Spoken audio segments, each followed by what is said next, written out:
So, yeah, just a few words about panelists. Paweł Marcewicz is now professor at the university, Nicholas Copernicus University at Thorn. Yeah, as you know, Copernicus is a great Polish astronomer. I don't know if there are any Germans here at us, German colleagues, but sometimes it's an object of discussion between Poles and Germans. So, but Paweł Marcewicz was also director of the public education office, the Institute of National Memory, some years ago. And he published, among many books, I just would like to mention The Polish Year. As it's a book about 56. He published 93, and the book about Władysław Gomułka published 95. The next panelist is Krzysztof Persek. He represents here the youngest generation, one of the younger generation of Polish historian. And he just published a very interesting book, was widely discussed in the press, on the murder of Henryk Holland, Polish journalist. And it's an important event in the Polish history, aftermath of 56. The third panelist is Andrzej Paczkowski, who published so many books that it will take many hours just to mention, about 20, I think. Also just to mention one of the latest. The spring will be ours. It's a very famous sentence from the time of martial law. Poland and the Poles from occupation to freedom. It's published in English 2002, and many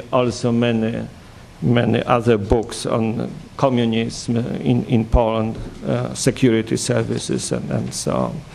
And Mark Kramer is probably better known to you than I can introduce. I just wanted to mention one of the book, which is as I think published already, Unrest and Intervention, Crisis in the Soviet Bloc, 56. Is it published? No, it'll be out in the spring. Okay, yeah, but it is. Time to miss the. You missed this, yeah. Okay, so we were waiting for this book, and so I think that everybody has half an hour, and then we have a discussion on the topic. I'm also, must say, as a sociologist, interested not only in history, but the meaning of history for the present. And it is not only so that paradoxically we had a demonstration on anniversary of Budapest uprising in Budapest, but also in Poland we have a discussion about 56 and the long consequences of this year. What did it really mean for us? Was it liberation, or was it a kind of adaptation of communism to the Polish society, which make actually communism even much more dangerous than it was before? And I think probably Professor Marcewicz will address also this question, as far as I know. Yeah, please. Thank you very much. As Professor Krasnodębski said, 1956 in Poland is this year especially widely discussed due to the anniversary, of course. And I would say that 1956 is regarded by most Polish historians as one of the most crucial turning points in our post-war history. The public opinion tends to agree with the professional researchers in this respect. However, the differences start when we want to define precisely the meaning and the long-term consequences of this turning point. Was it the beginning of the end of the communist system, which at this particular moment lost its political and ideological dynamism and left the room for autonomous culture, science, religious life, contacts with the West, and subsequently for the opposition movements which finally brought about its collapse? Or rather, on the contrary, Was it the crisis which eventually consolidated the system for several next decades by getting rid of those its elements which were socially most disturbing, most painful, which provoked most social anger and social rejection? I will not try to give you equally general answers to these very general questions. I will rather try to give some insight into several key features of the communist system or of the policies of the communist authorities in Poland before and after 56, how they changed or did not change. Well, probably the most striking change was regarding the scale of the repression. After 56, the scale of repression was much more limited, and it's enough to give you some numbers. For example, between 44 and 55, there were more than 8,000 of death sentences in Poland. Between 44 and 56, according to the estimates by historians, around 20,000 persons died in jail or were killed by the authorities in various ways. At the peak of the Stalinist system, in 52 exactly, there were around 50,000 political prisoners in Poland.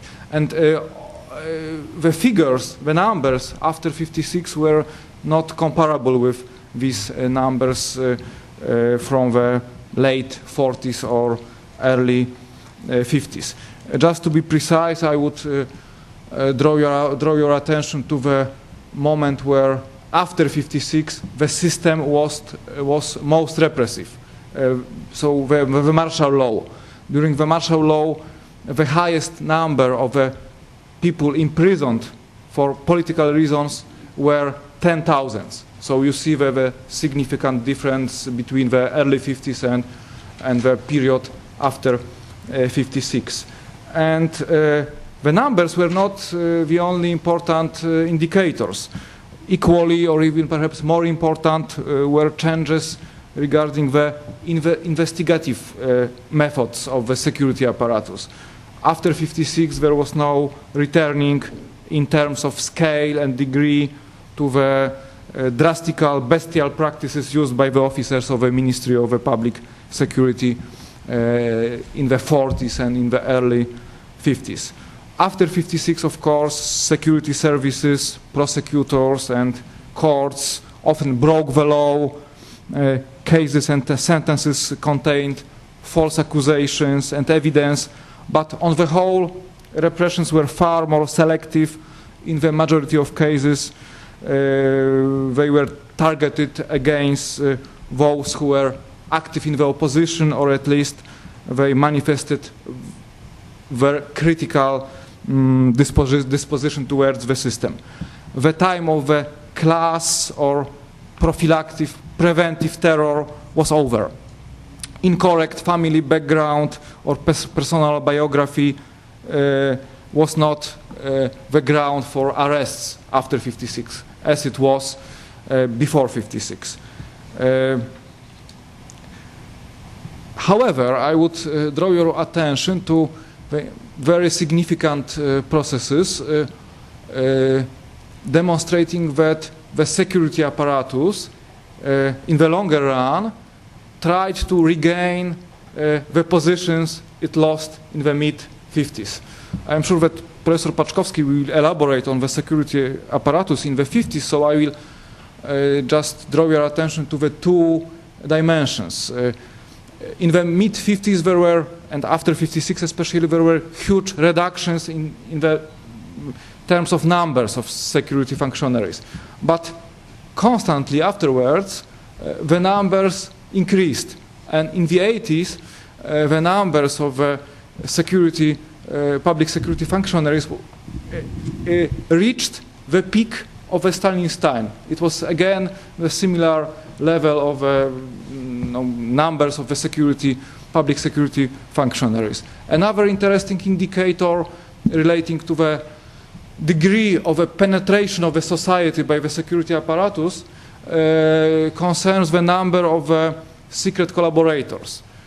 The peak at the Stalinist time, it was 85,000 of security secret collaborators. It was much reduced in the mid-50s. The lowest number was in the late 50s and early 60s, under 10,000 of secret collaborators. And a very significant and very revealing fact that starting in the mid-70s, it began to rise, reaching its peak at the end of the 80s, the number of more or less 100,000 secret collaborators. So higher than at the peak of the Stalinist time. So this is interesting, and in the longer term, we should be aware that the security apparatus tried to regain the positions it lost in the mid-50s, and especially in 56. Another important area which demonstrates very clearly both the continuity and change in the policy of the communist authorities regards the Catholic Church. The turning point of 56 seems obvious and fundamental in a number of respects regarding the Catholic Church. The scale of repression was never comparable to that prior to 56. Just it's enough to mention some facts from early 50s, the arrest and imprisonment of the Primat Stefan Wyszyński, the arrest of several other bishops, the expelling of other bishops from their dioceses, imprisonment of around 300 priests in the early 50s. It would never occur after 56. It was unique to this period before 56. Another difference, striking difference, is the level of interference of the state, of the Communist Party, into the internal life of the Catholic Church. It was much greater before 56 than after 56. It's just enough to remind such steps undertaken by the communist authorities as expelling of several so-called apostolic administrators from the western and northern dioceses in Poland, those territories which were taken over from the Germans in 45, and installing in their place of the clerics which were nominated by the communist authorities. Primat Wyszyński agreed to accept those clerics because he wanted to avoid the schism. But this is the striking example how the authorities managed to interfere into the internal life of the Catholic Church, which never occurred after 56. Primat Wyszyński rejected in 53 the decree by the authorities which gave to the authorities the power to nominate the clerics on, in fact, all positions in the Catholic Church. He was imprisoned, as you know, but much less known phenomenon is that the majority of the Polish episcopate during the time of Wyszyński's imprisonment, in fact, distanced themselves from the primat. A few months after Wyszyński's detention, the bishops pledged their allegiance to the state. During that time, they issued pastoral letters on various occasions, including the 10-year anniversary of the People's Republic in Poland, on world peace, elections to national councils, and so on. The historian Antoni Dudek even wrote about the political capitulation on the part of the Polish episcopate. And just this is very important to remember about it, to see the difference between the 50s and the time after 56. Even at the time of the highest tension between Gomułka regime and the church in the mid-60s, there was never a danger of imprisoning of the primate, Wyszyński. There were no actions undertaken by other bishops who would support the state, the party, against their primate. So I would say that the 1956 turning point prevented the relegation of the church to a vassal status, which in time, had the policy of repressions and negative propaganda continued, could have altered the character of the Catholic Church to one more similar of the Czechoslovak or Hungarian models. So I would again say that thanks to the Polish October, thanks to 56, the Catholic Church was able to regain these positions which it lost in the early 50s. And perhaps thanks to these developments, it was able to avoid the fate of the Hungarian Catholic Church or Catholic Church in the Czech lands and Slovakia. But on the other hand, we should remember that anti-church activities was again resumed by the communist authorities once the political crisis was overcome. Again, as early as in 1958, Gomułka regime started again various kinds of anti-church policies, harassment, propaganda attacks, and so on. And what is significant that the authorities often used the same or similar methods which they used before 56. For example, the authorities promoted the, in fact, internal sabotage within the church by supporting the movements within the church composed of those priests who somehow contested the policy of the episcopate. It was very similar to the policies implemented before 56. And another very interesting process which we can analyze when we want to compare anti-church policy before 56 and after 56 is the policy of removing the crucifixes from classrooms and the lessons of religion from the schools. And what is really significant is that these actions were more actively carried on and more successful, not during the Stalinist time, but paradoxically enough, after 56.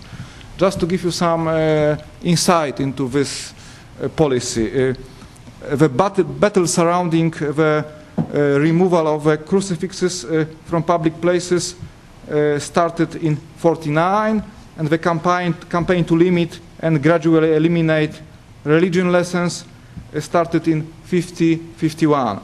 And by 55, religion was being taught only in 19% of schools. And in 56, the authorities had to stop this campaign, and the lessons of religion and the crucifixes again returned to schools. But as early as in 58, Gomułka regime renewed again the campaign to remove both crucifixes and religion lessons from schools. And what is really striking is that Gomułka's regime was more successful than Bierut's regime in this respect. But in the shorter time, exactly in 3 years, Gomułka managed to get rid totally from crucifixes and religion lessons from schools. So what was failed by the Bierut regime was quite successful in Gomułka times, which for me is very significant because this example demonstrates that important ideological intentions or goals of the communist authorities could be more fully fulfilled in the less repressive and more stable situation that followed 1956, then within the framework of the Stalinist frontal assault, the effects of which turned out to be in many cases short-lived or superficial. One phenomenon which clearly demonstrates the degree to which the pre-1956 situation differed from that of post-October period was the ideological pressure, which was very severe, very hard before 56, and which was to a great extent, which decreased to a great extent after 56. Of course, the authorities never fully resigned from exerting influence both on high and mass culture. Consecutive ideological plenums testify to this, the best known being the so-called ideological plenum of July 63, when Gomułka personally reviewed the specific artists' plays or books and so on. But however, after 56 there were no renewed efforts to radically re-engineer human minds, to create a new man and to shape the private lives of the citizens according to one ideological pattern. As I said, at the beginning of the 60s, the crucifixes were removed from schools and religion lessons were withdrawn from schools, but no one even considered attempting to replace Christmas tradition with the help of secular New Year's tree, which was very popular action in the early 50s. So this is the indicator of this change in the realms of ideology. I would say that after 56, the goal of the authorities was not so much to achieve a coherent, comprehensive ideological project, but rather to eliminate and limit the phenomena and processes which were considered harmful and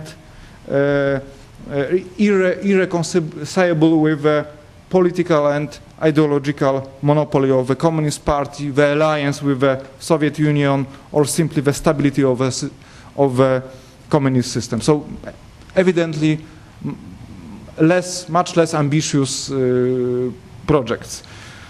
I would also emphasize one other important or fundamental change, one of the most fundamental changes regarding the agriculture.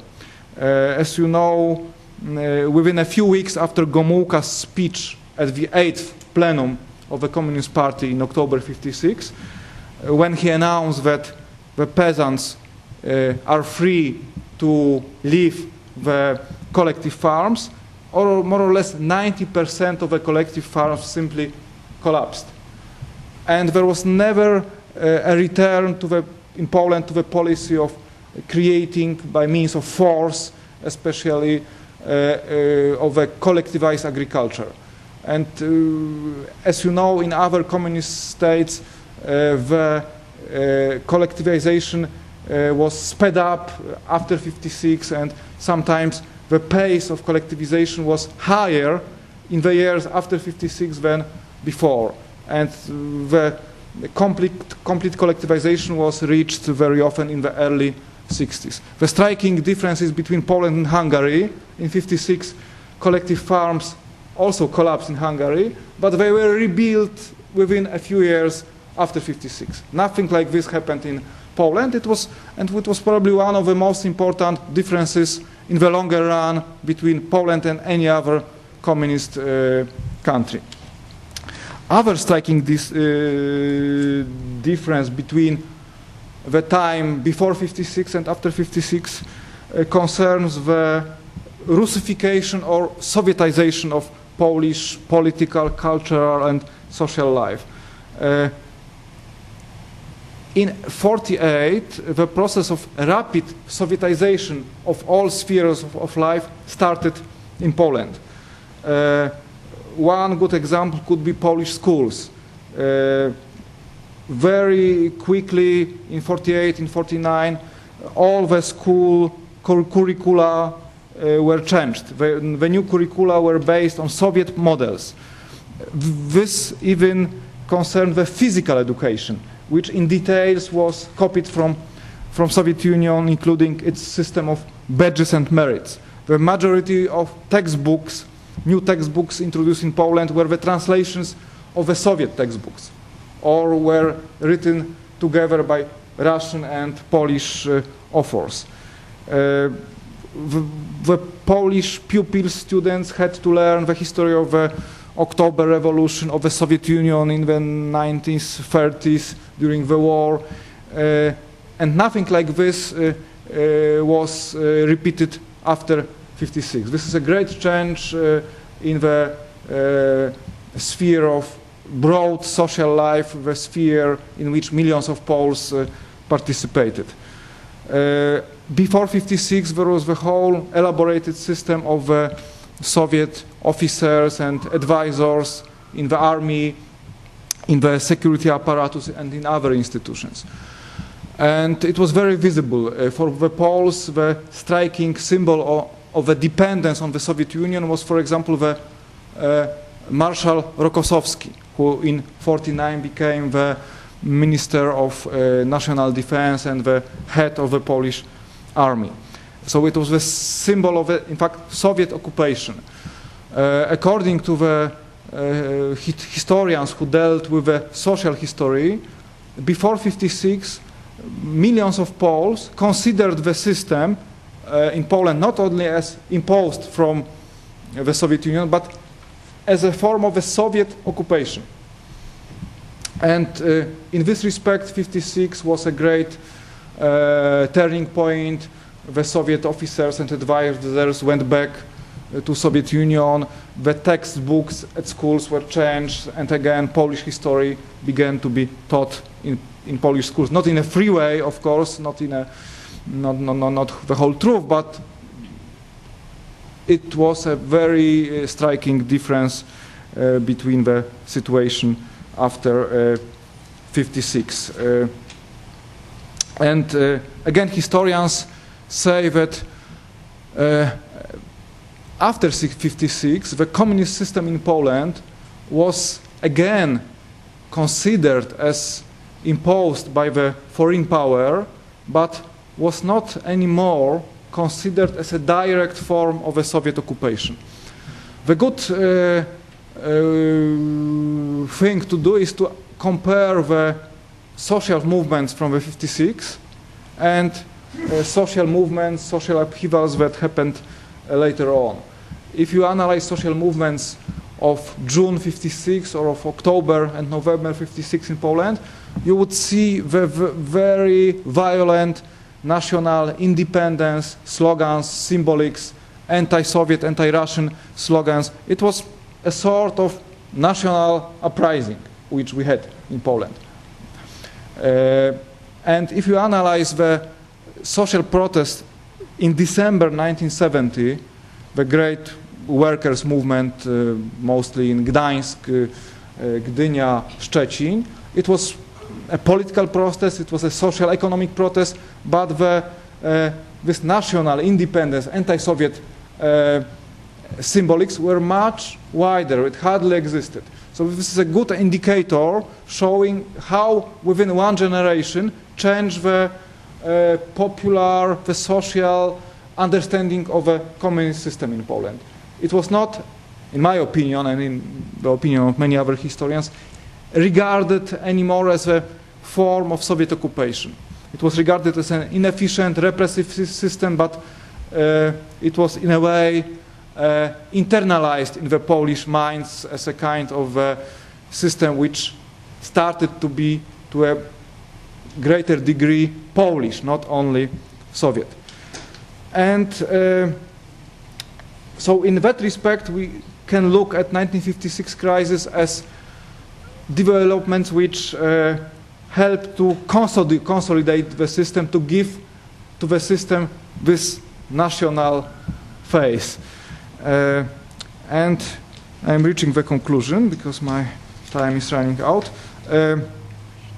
Despite all differences of opinion and views among the historians, it is out of doubt that 1956 marks the definitive end of the face of large-scale mass terror and ideological mobilization in Poland.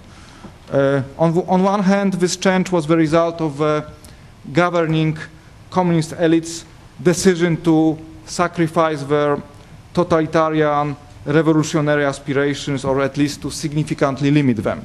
After Stalin's death, and in particular after the 20th Congress of the Communist Party of the Soviet Union, they lost an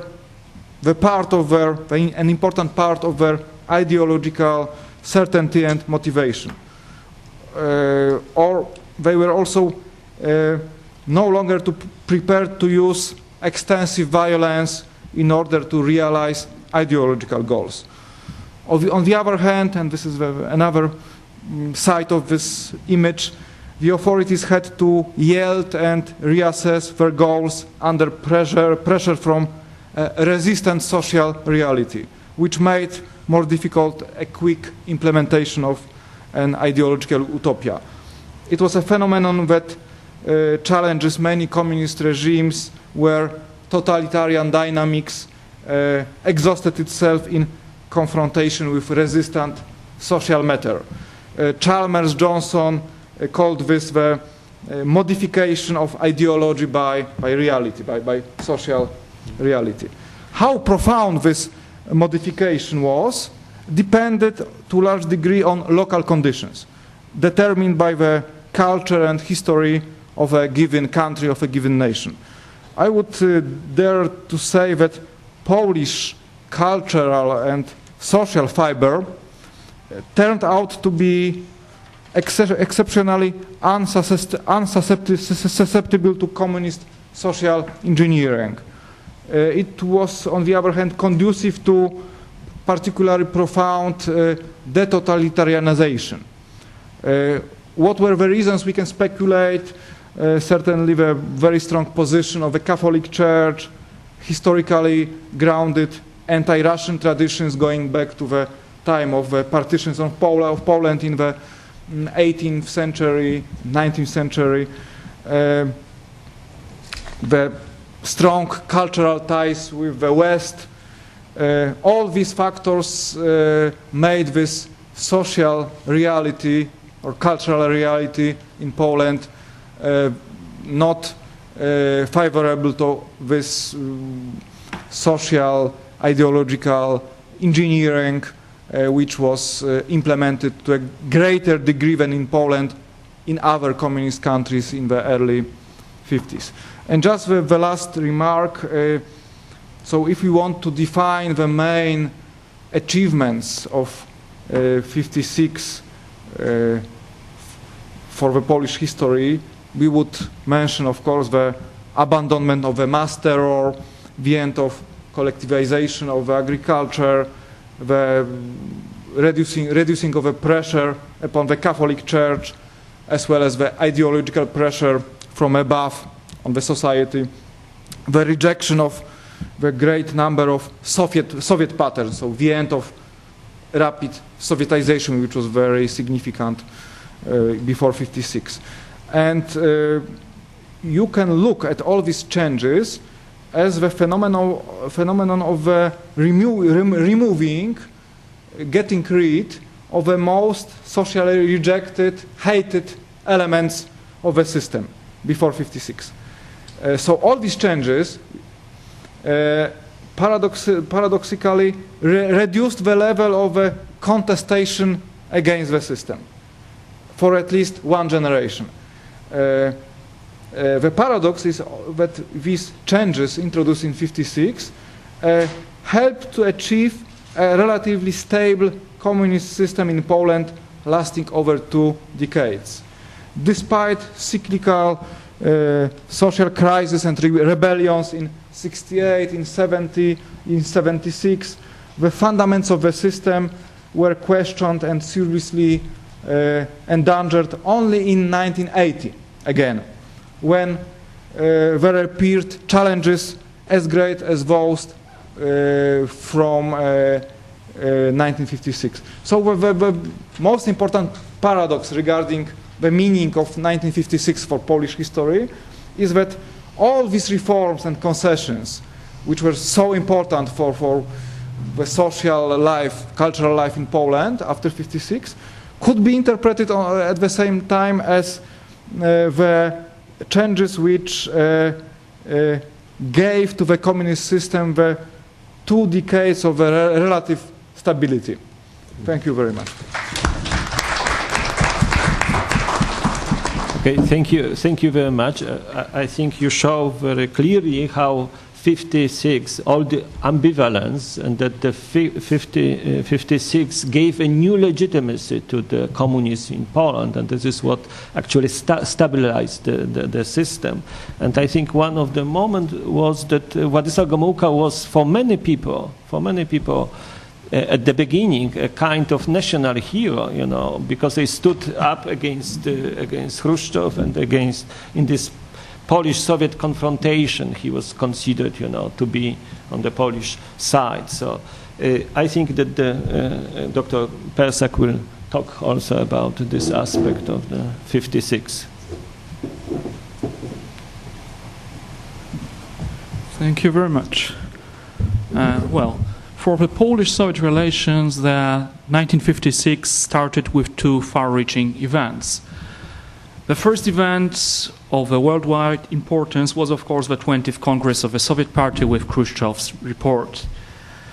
But what was a pure accident, but soon after, the first secretary of the Central Committee of the Polish United Workers' Party, Bolesław Bierut, died of a heart attack during his stay in Moscow, so he didn't return from the 20th Congress.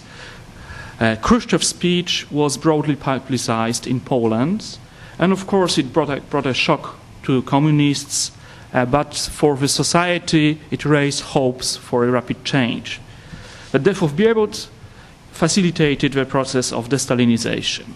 So in 1956 the thaw started transforming into a real spring, so to say. Generally, one could differentiate 4 main streams of the ideas of the popular movement in 1956. They stressed the need for reforms of economic, religious, democratic, liberal, nationalist and nationalist nature.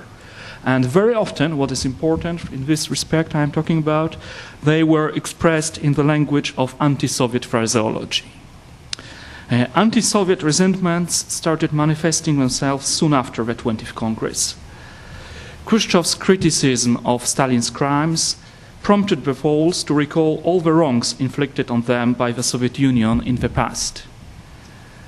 Statements were made and questions were asked about the Soviet aggression of Poland in 1939, about the slaughter of Polish officers in Katyn Forest in 1940, about the post-war deportations of the soldiers of the Home Army to Siberia, to the Moscow trial of the 16 leaders of the Polish underground state in 1945. And in social consciousness, the forced supplies of coal at special prices in the 50s became a symbol of economic exploitation of Poland. And the presence of Soviet officers in the Polish army, including Marshal Konstantin Rokossowski, the Minister of National Defense, was a symbol of the Soviet political domination over Poland. And during the Poznań rebellion, workers' rebellion, in June 1956, the slogan "Down with the Soviets" was used alongside the demand freedom and bread. In the summer of 1956, a deep split was revealed in the communist power elite. The basic difference between the emerging party factions was in various ways of responding to the crisis of the system.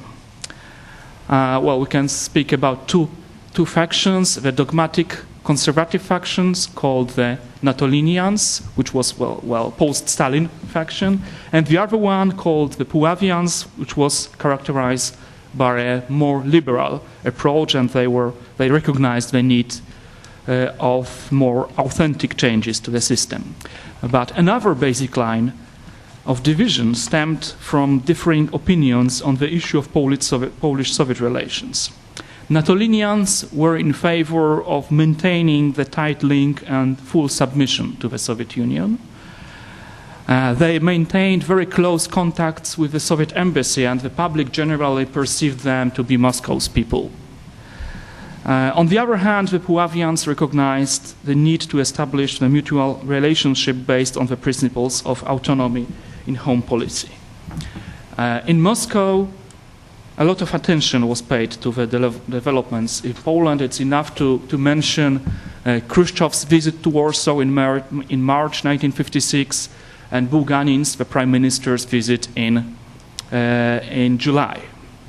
But the course of events in Poland was dramatically speeded up at the beginning of October, when the Politburo decided to convene a plenum of the Central Committee. And on the 12th of October, Gomułka participated in the meeting of the Politburo for the first time since he had been ousted from it in 1948. In his speech, he assumed a very critical tone towards the party leadership, who had not been able to undertake any reforms for several months. And Gomułka indicated that he was ready to take the responsibility for the fate of the country.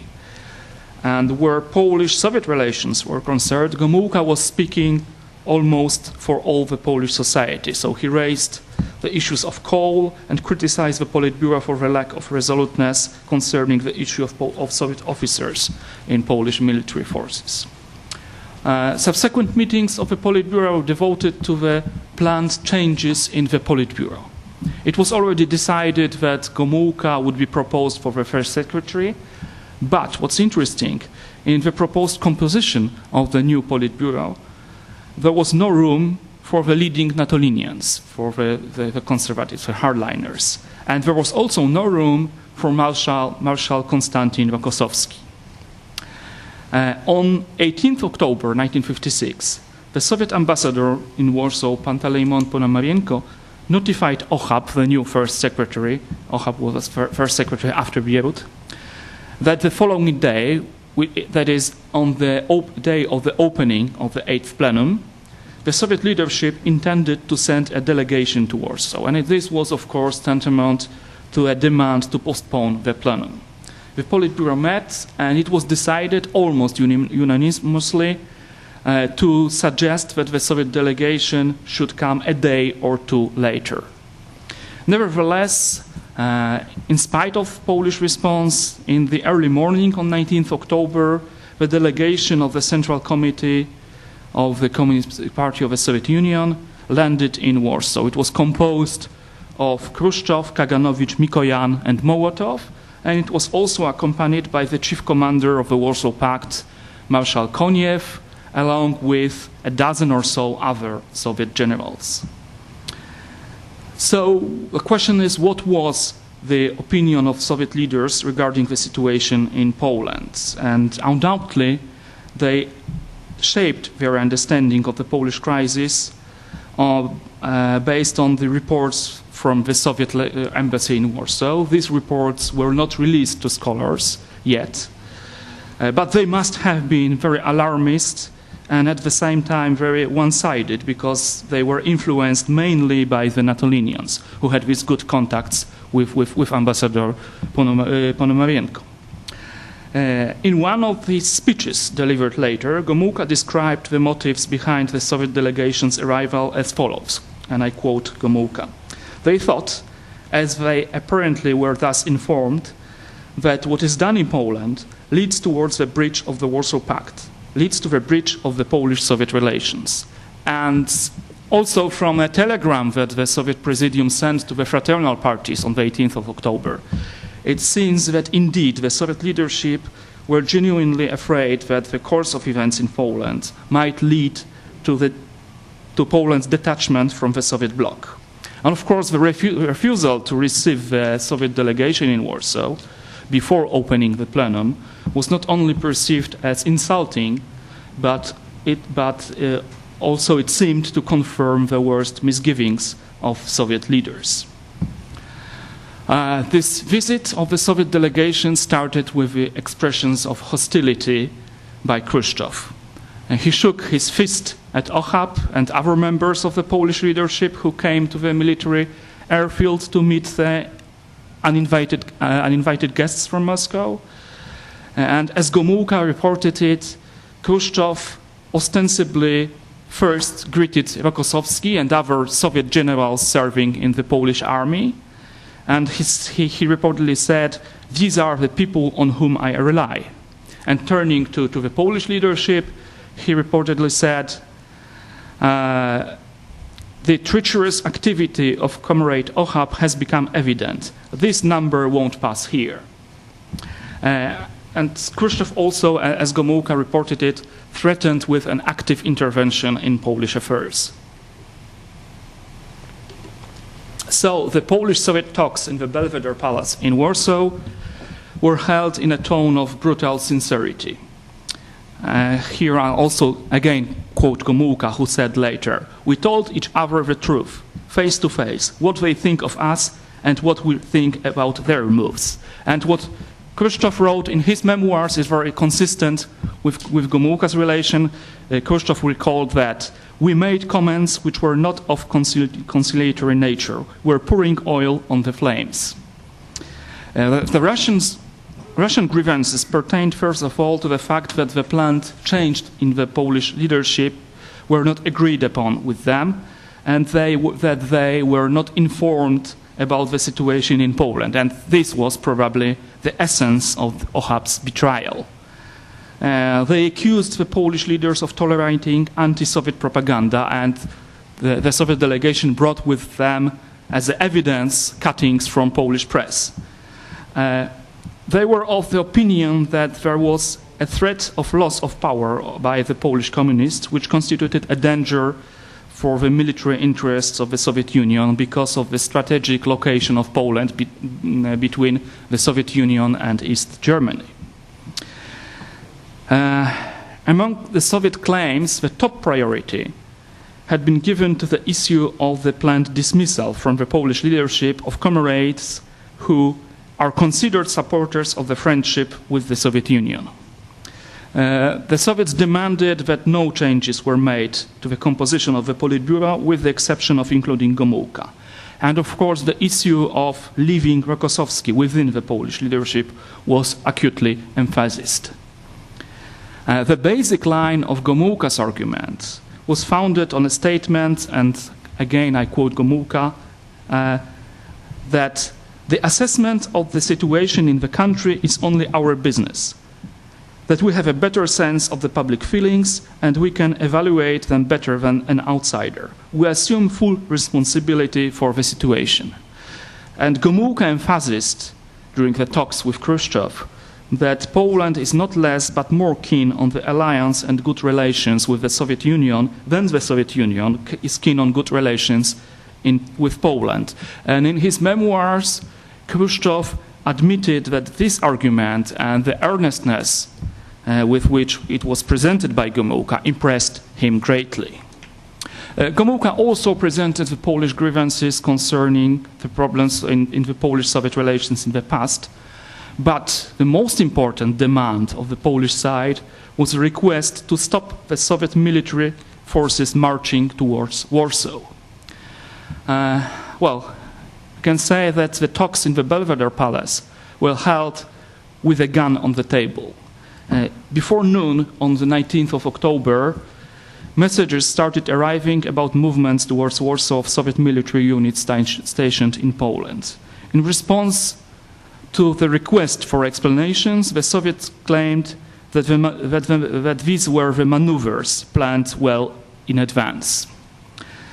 Two Soviet army divisions stationed in Poland participated in the march to Warsaw. They started from their bases in Pomerania in northwest of Poland and in Silesia in southwest. And by the time they received an order to stop their march, most probably late in the evening on the 19th of October, they advanced to the distance of about 100 miles from Warsaw. So they stopped at the distance of 100 miles west of Warsaw. It's also known that ships from the Soviet Baltic Fleet arrived near the Bay of Gdańsk in the north, and the Soviet aircrafts patrolled the Polish coast. A state of increased readiness was introduced in the Belarusian Kiev and Carpathian military districts, and most probably the same held true for the Soviet military forces in East Germany. So there's an obvious question whether the Kremlin leaders were really ready to solve the Polish crisis by armed intervention. The scale of Soviet military preparations indicates that this option was at least seriously considered. However, before asking such question, perhaps one needs to ascertain that the intervention was already on course when the Soviet armored divisions were marching to Warsaw. However, as long as the Soviet troops did not enter the capital of Poland, everything was yet possible. That the mere fact that the Soviet delegation arrived leads to the conclusion that they considered the possibility of attaining their goals by the way of persuasion, pressure, even a brutal threat, but without resorting to the force of arms. Or at least they wanted to examine the situation on site. And it seems, to me, it seems most probably that Soviet leaders had different opinions on what solution should be implemented on the Polish issue. And probably it was not by a mere chance that the delegation was composed both of rigid hardliners like Mołotov and Kaganovich and the more flexible Khrushchev and Mikoyan. And I think this, what we know from the Malin notes on the Soviet decision-making process towards the Hungarian crisis is very instructive also if we analyze the Polish crisis, because we know their way of thinking, their considerations, and their differences of opinions between them. So it seems possible that similarly to the solution which was implemented in case of Hungary, they tried to trigger both options simultaneously. That their commencement of the armed intervention was accompanied by an attempt to find a political solution. And on the 24th of October, they sent both the tanks and Mikoyan to Budapest. So I think it's a parallel here. The sources currently available do not make it possible to ascertain for sure what intentions accompanied the decision of taking the Soviet troops out of the barracks, whether it was only a form of brutal pressure or whether a full-scale intervention had already started and was fortunately called off. However, the borderline between these two options is unclear. Demonstration of power could easily transform into intervention, and the intervention could be stopped at the last minute. Very probably, the Soviet leaders postponed their final decision of using armed forces in Poland while waiting for a response from fraternal parties. And an unexpected objection was raised by Beijing. Sometime later, Mao Zedong informed Gomułka through a Polish ambassador, and here I quote the cable from Beijing by the Polish ambassador, Stanisław Kiriluk, that the Soviet comrades asked the leadership of the Chinese Communist Party for approval of use of armed forces in Poland. Mao said that the Chinese Communist Party categorically opposed the Soviet plans and immediately sent their delegation to Moscow. And we know the delegation arrived on I think in the evening of the 23rd of October. 24th? Okay. So in this tense situation, when Soviet tanks were positioned on several hours march from Warsaw, it's important when exactly Khrushchev got to know about the Chinese objection.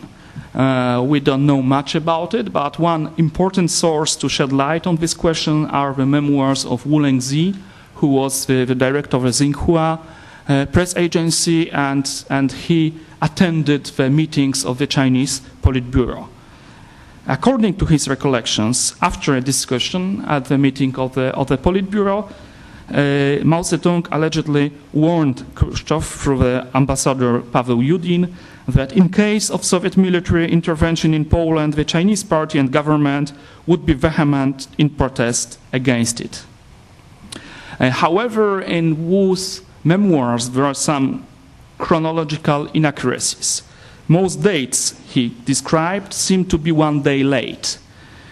Also, this conversation between Mao and Soviet ambassador was recorded under the date of 20th October. Although the information referred to by Wu Lengzi, arriving from Warsaw, indicated that this could have taken place a day before. So it is possible, but of course it needs confirmation based on Soviet and Chinese sources, which we don't know yet, that Khrushchev got to know about the Chinese objection as early as during his stay in Warsaw, and that it influenced his decision to seize the advance of Soviet armored columns. But this is one option. There are some sources which make possible another hypothesis, another interpretation.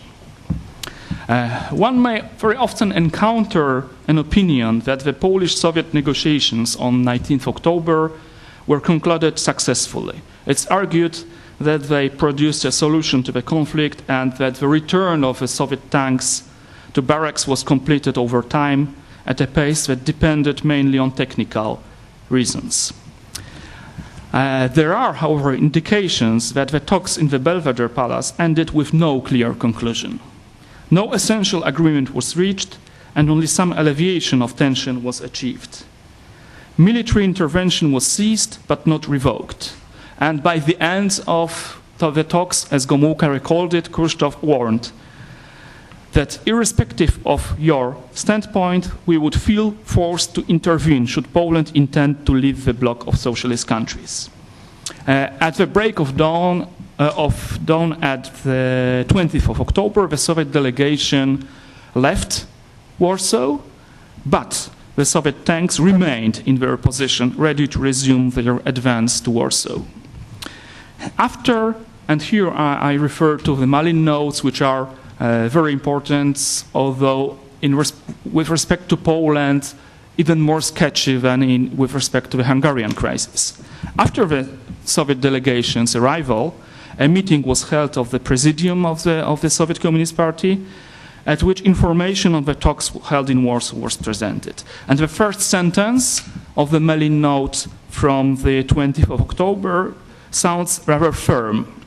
There is no possible solution, there is one possible solution, to put an end to what is there in Poland.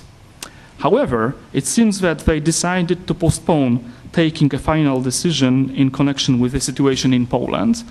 They waited for the results of the 8th plenum of the Central Committee of the Polish Party, which was going on in Warsaw at that time.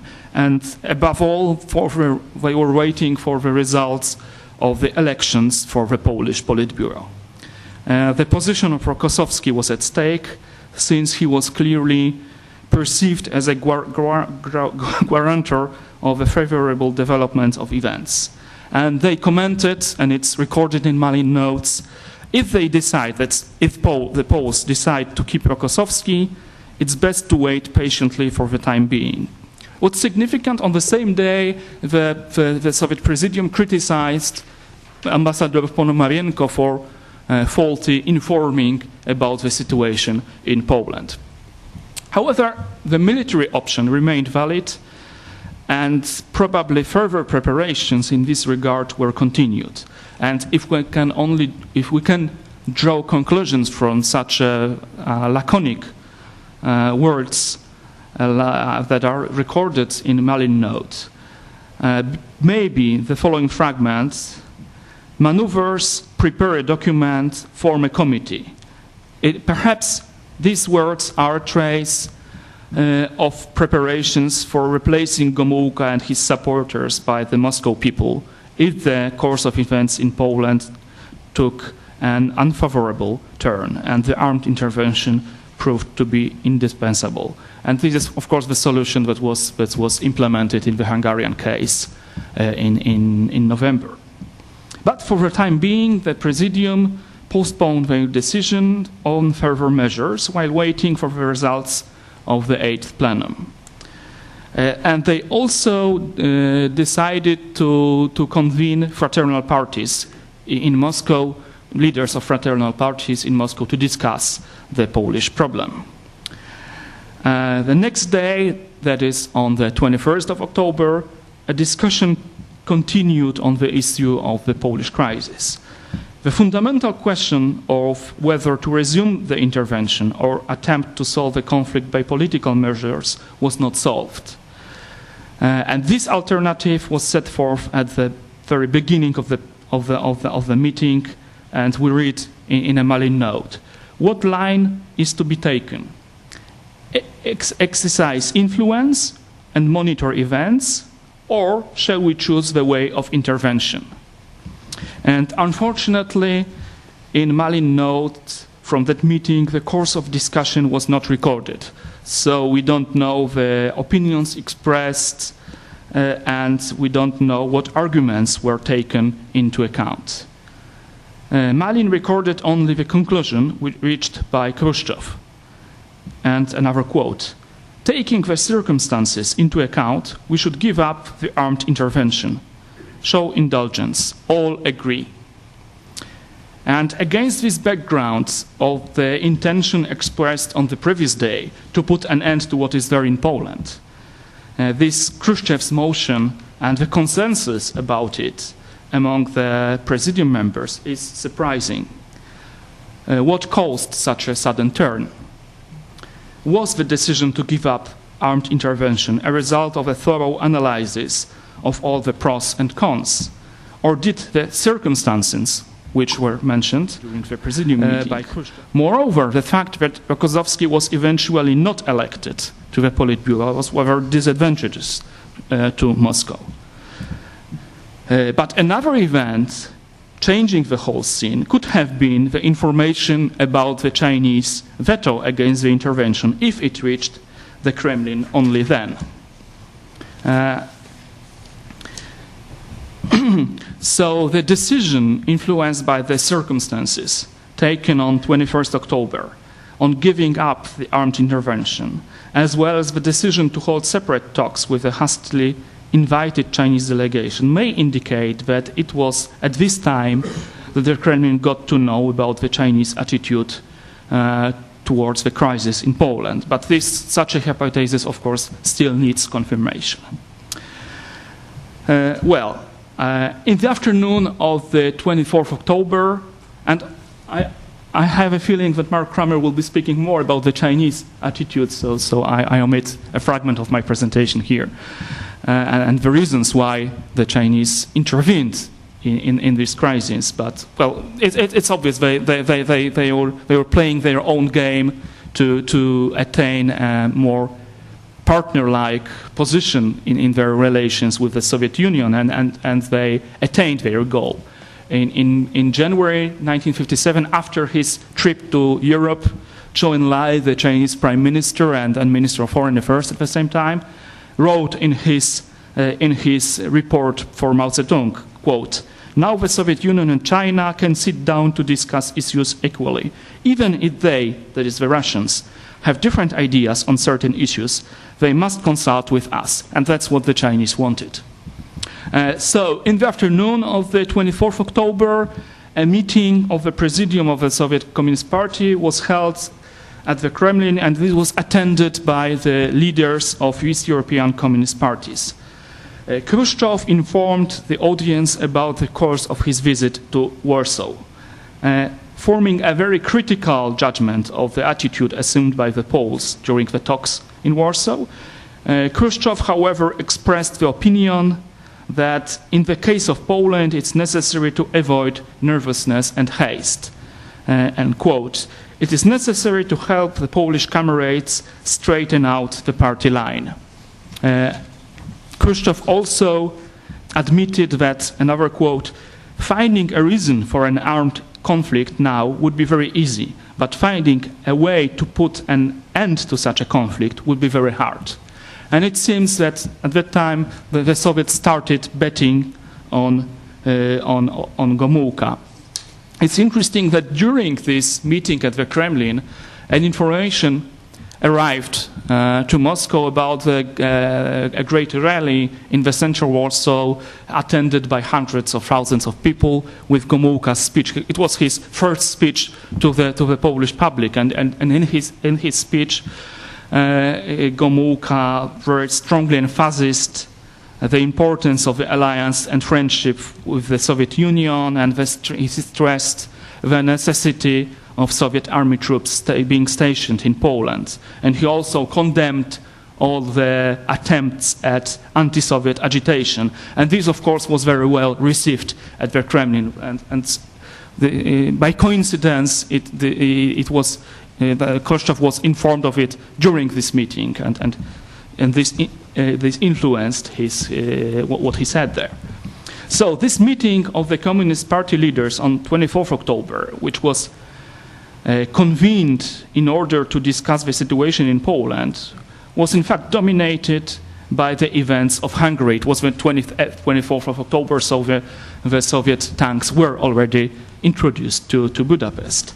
From that day on, the issue of Poland receded into the background on the Kremlin's policy. Soviet military involvement in Hungary put an ultimate end to the possibility of armed intervention in Poland. And now I'm reaching the conclusion, but I want to say about one more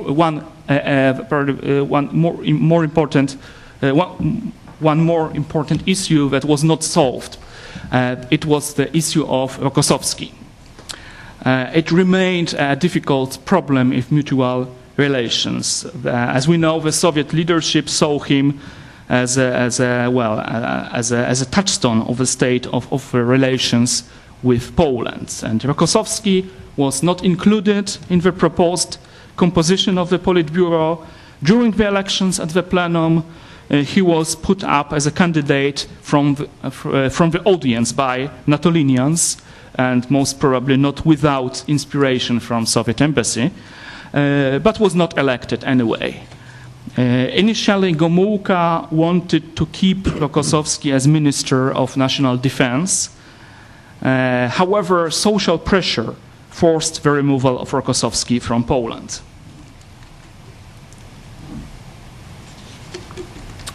Rokossovski became a bad guy of the Polish October 1956 mass movement.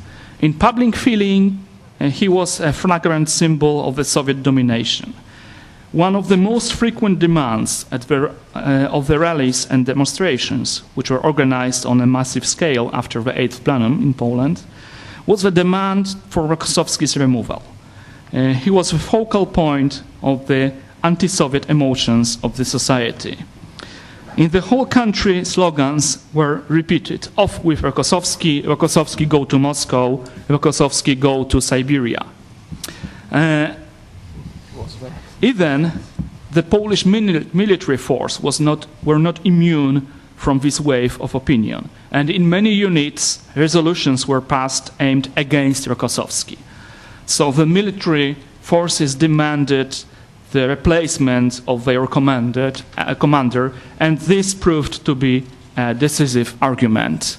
After some time, Gomułka obtained from Moscow their consent to dismiss Rokossovski, and in mid-November, with great honors, Rokossovski was sent back to Moscow.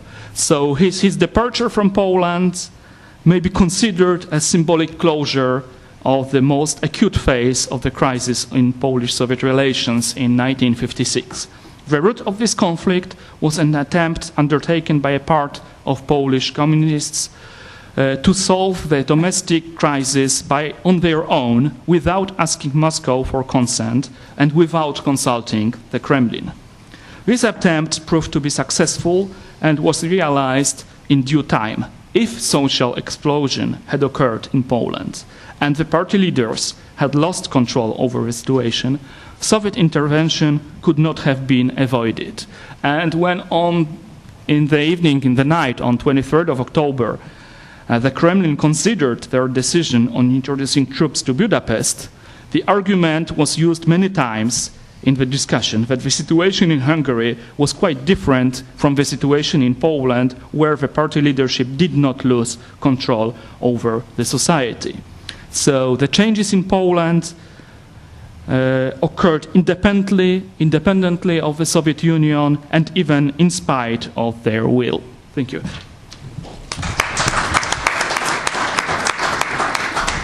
Okay, thank you very much for very interesting presentation. So also could have easily Budapest and became Budapest and probably would have rescued Budapest in a case. So I just remember that after introduction of martial law in Poland, General Jaruzelski compared himself to Kadar, and it was and this time Kadar was very popular figure in the Polish communist discourse. Somebody who is very tough, supported intervention or military tools of, and then started very positive reforms. And it was meant, in contradiction what Gomułka have done later in the Polish history. But Professor Paczkowski will talk, I think, more on domestic aspects of the situation in '56. Thank you, Mr. Chairman. Differently from previous interventions, the topic of my paper is very limited. One may ask if this kind of problem need to be presented here. But I think that probably the organizers thought that normally or often the role of the security apparatus in the political life and political events is underlined, is very important, even crucial. So is for the event of '56 is necessary to review what happened with the security apparatus in Poland. At the beginning, is necessary to say that the winter of 1953, the security apparatus in Poland reached the apogee of its power, and significance in social and political life. It was a very huge organization, which 4,700 functionaries in militia, 100,000 members of volunteers units of militia, 32,000 border troops, 40,000 interior forces, 13,000 prisoner guards, 32,000 industrial guards, a system of population files and all problem concerning with the passport. The ministry was charged of institution willing with the fire protection of state forest, land surveillance and cartography too. So it was a very, very huge institution. The core of this mega ministry was the security apparatus sensu stricto.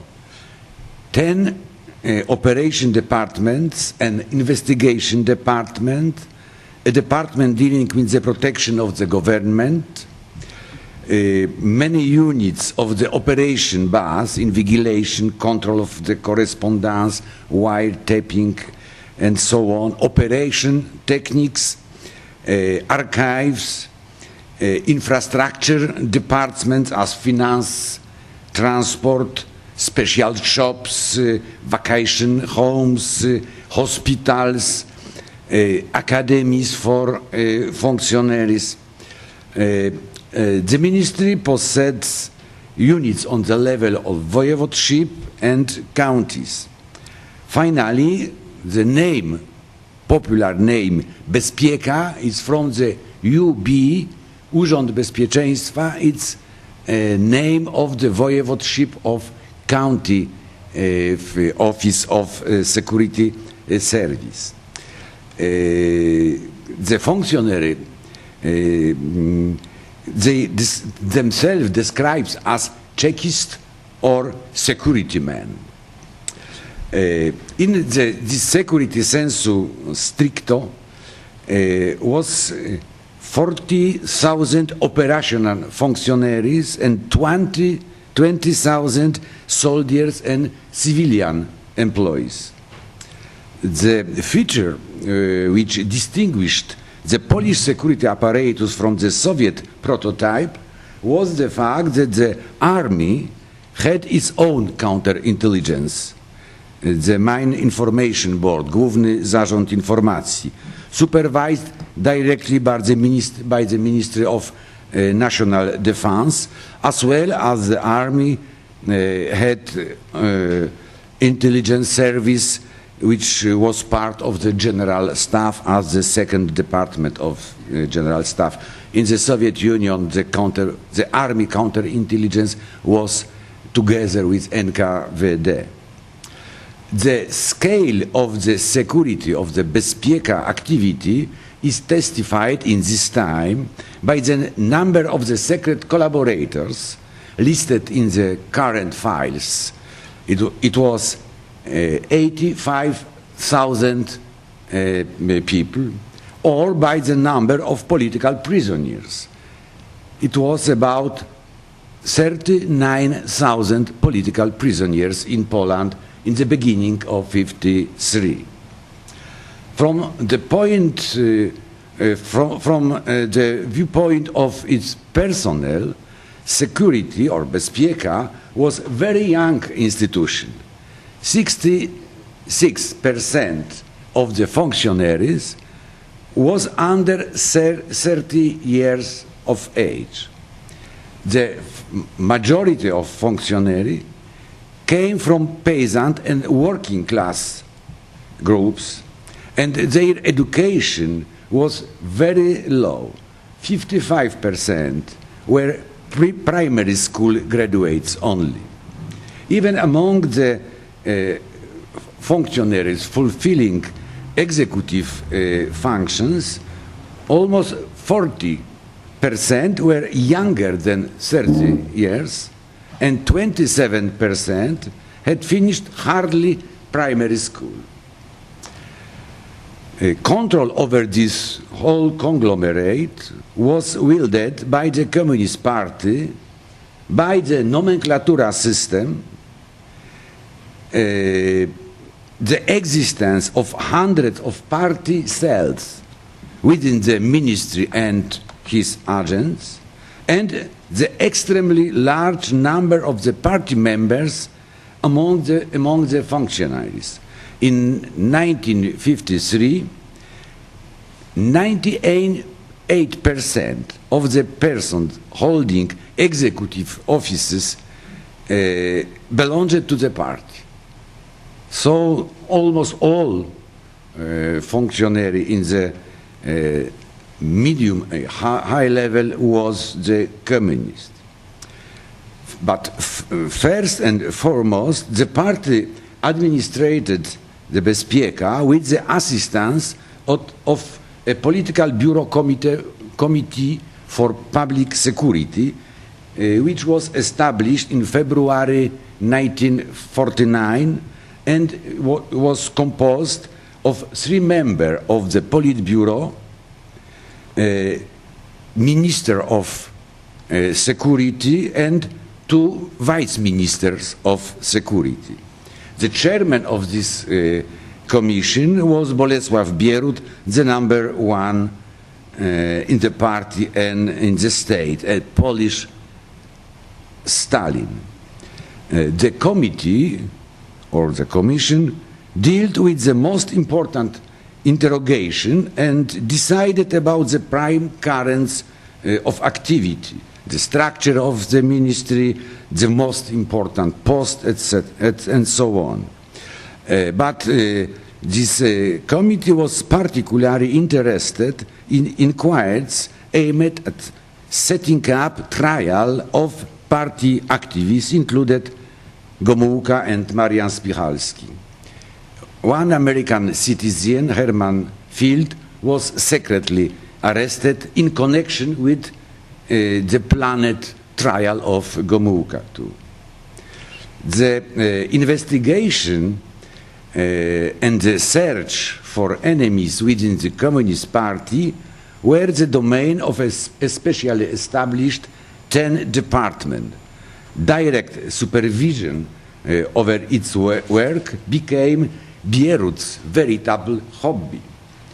He read all the protocols, prepared the questionnaires, and decided who was to be interrogated and how, and who was to be detained and when.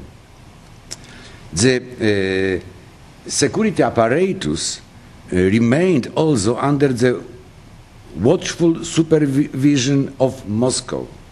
The minister, all the departments, all the voivodeship offices had Soviet advisors, while the formal heads of several ministry agencies as finances, armament, communication were headed by Soviet officers delegated from NKVD or Red Army in 44-45. The minister's advisor, who acted as the superior for all Soviet citizens working in Bezpieka, systematically informed Moscow about the situation in the ministry, in the party, in the country. Also, naturally, the advisor also helped in current operation and organization problems. One may say that the Polish security apparatus in this time was simply a part of an empire whose central offices were located at Lubyanka.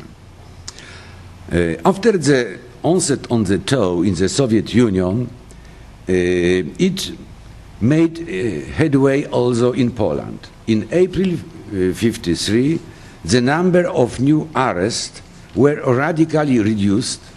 In May, the chief prosecutor, at the request of political bureau, called for an inspection at the situation in prisons.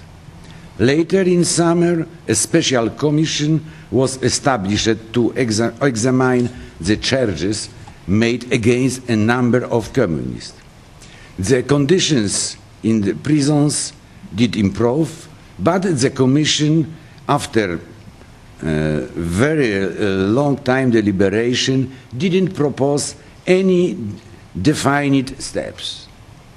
Despite the fact that this mega ministry never accused of anything, certain doubts concerning the manner in which the prosecution were conducted had sown in this moment, in the summer of '53. The first more significant steps were made at the turn of '53 when Józef Światło, vice director of 10th department, vanished in West Berlin in the mysterious circumstances. His direct superior, Anatol Feigin, was discharged. An internal inquest was conducted, and the liquidation of whole department was seriously considered.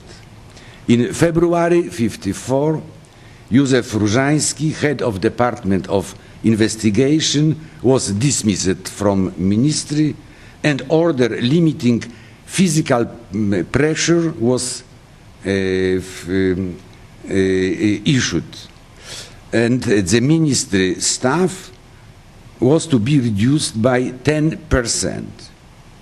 In the summer '54, the 10th department was finally dissolved, some detainees was released, and 2 other departments were merged. The agency network was reduced, and about 10,000 of secret collaborators were dismissed. It was the beginning of the changes in this apparatus. Acceleration began on 28 September 1954, when Washington announced that political asylum in the United States had been granted to Colonel Światło. Światło spoke about the crimes committed by Bezpieka, the dependency on the Soviet Union, and the lifestyle of the ruling elite. His account was heard by hundreds of thousands.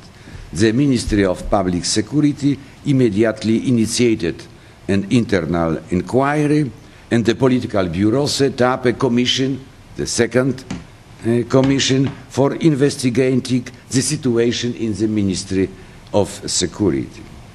Already in October, Herman Field was released from prison and permitted to live abroad. In the second half of October, after consultation with Moscow, it was decided to carry out a deep reorganization of the ministry and to change its heads. At the beginning of November, Różański was arrested for violating the people's rule of law, and several medium-rank functionaries were dismissed. The Political Bureau set up a new third commission.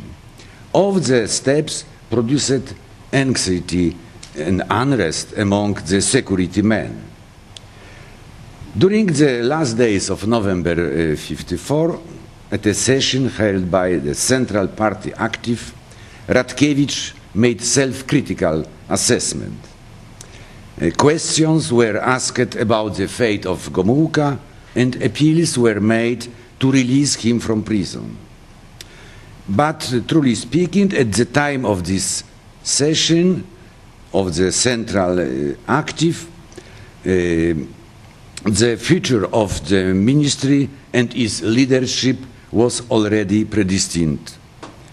By a decree issued on 7th November, the ministry was dissolved and divided into two newly created Ministry of Internal Affairs and Committee for Public Security, while Minister Radkiewicz and 3 out of 4 vice ministers lost their post. The head of the new institution were the party apparatus functionaries, Władysław Wicha at ministry and Władysław Dworakowski in the committee. A week later, Gomułka was released along with some of the imprisoned communists. A January 1955 plenary session of the Central Committee criticized publicly the security apparatus and passed a resolution about reinforcing party control on the security apparatus. Bezpieka had been treated as a scapegoat whose condemnation was to erase all the guilt of the party.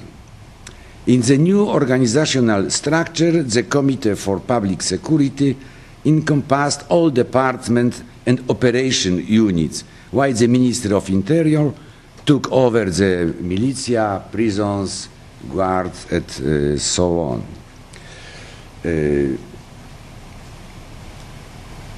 In half a year, about 6,500 people were discharged from committee. Many among them expressed more or less discreetly their dissatisfaction, since the majority had no profession nor education and had lost prestigious posts and assorted privileges. Uncertainty prevailed within the whole ministry, not only among discharged. The heads of committee spoke about demobilization mood. In April 1955, Soviet advisor to the Department of Investigation drew attention of the direction to visible oscillation and indecisiveness of functionaries. And for this reason, the inmates have become provocative. In the summer of 1955, Successive former functionaries were arrested and Różański was sentenced. The verdict was not very harsh, 5 years, but such news certainly didn't uplift the Polish Czechist.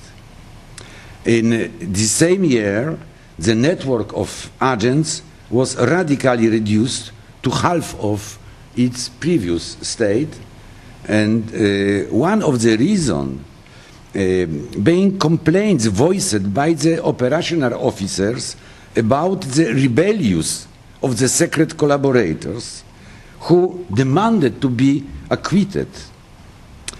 Several thousand prisoners were released. A large number of investigations were suspended, and the detainees were released too.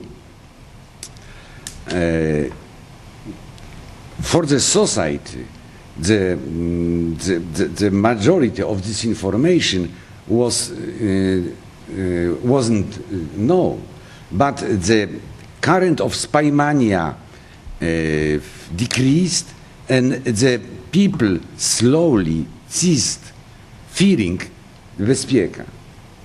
The new tide associated with the 20th Congress and come at the moment when the security apparatus found itself is the very lamentable conditions. The intensity of the toll in Poland was greater than in other communist countries, owing to the death of Bierut in March '56, and because the growing dissatisfaction and criticism of the authorities was accompanied by a struggle for Bierut's legacy, which meant that the top of the power began to emit contradictory signs. Public fact and decision testified the lack of trust for Bezpieka. Fagin and former Vice Minister Romkowski were arrested on 24 April '56. An amnesty, announced 3 days later, released a large percentage of the political prisoners, including Spychalski. Nonetheless, about 1,800 political prisoners were still incarcerated. In May, Jakub Berman, who in 48-53 had acted as Bierut's right hand, was dismissed. The political bureau discussed the dissolution of the interior troops and sending all the Soviet advisors back to Moscow.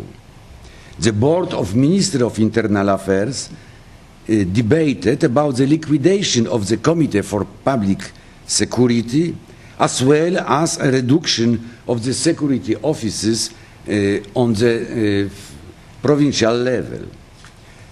Finally, the committee cut back the staff only, and the network of agents was rapidly dissolving.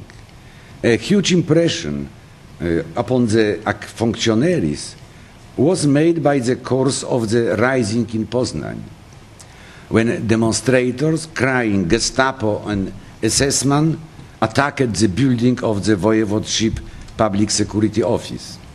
The siege of this building, which lasted several hours, became the culmination of the Poznań revolt. During the 12 years long history of the People's Republic of Poland, this was the first direct confrontation between a crowd composed by workers and the apparatus of power. It showed that the security apparatus, the militia and interior forces were insufficiently prepared for events of this sort. Even the chief couldn't tell whether, I quote, so-called peace demonstrations are permitted or whether they should be dispelled. In one of the protocol of the session of the active of the committee, this problem was discussed, and the chief of the committee declared, "I don't know what to do." At the time of the street riots in Poznań, many functionaries dressed in the civilian clothes circulated, of course, among the crowds, but without any clear order. And the superior had any plan of activity in this case. Only deployment of tanks and thousands of soldiers made it possible to control the situation. Of course, the heads of the committee tried to mobilize the functionaries and criticized them for the lack of active offense qualities. Nevertheless, probably everyone was well aware of the fact at the basis of this attitude there lay, the quote, "the great disorientation as regards to the task of the security organs." At the beginning of October, it was reported that the functionaries were prone to, I quote, "questioning the order issued by their superiors and violating discipline or even demoralization." Meanwhile, internal conflict at the pinnacle of power were entering a decisive phase. The social mood was becoming increasingly fervent, and from the beginning of academic year, it grew extremely tense. An outburst was in the air, but the party leadership wasn't thinking about bezpieka in this situation. A political solution was discovered in a situation which was close to in articulo mortis, return to power of Gomułka. In this moment, a tide of meetings swept across the country, frequently ending in demonstration, together with thousands of all sorts, mass-scale assemblies in factories, offices, schools, and even in the army. The workers in numerous factories not only expelled the director or especially the heads of staff department, but exposed the secret collaborator of the security office. The security apparatus grew inept and for a certain time didn't receive any directive from the party leadership. Gomułka, who was a hardliner and aimed at the quickest possible stabilization, was well aware of the low effectiveness of security and the hostility toward it. This is why the first orders issued by the head of the committee called for guaranteeing a constant flow on information only. All enemy initiative should to be counteracted by party cells or party members. And for bezpieka is passive role as a source of information. Functionaries were advised the far-reaching moderation in operation work. And existing security posts were to be withdrawn from all workplaces, from factories. And a suggestion to gather information was accompanied by a warning that this didn't signify conducting operation exposure. The security apparatus was to remain concealed behind the party, instead to be protector of the party as before. In November, the plague of meetings had reached the security apparatus, which held many party meetings.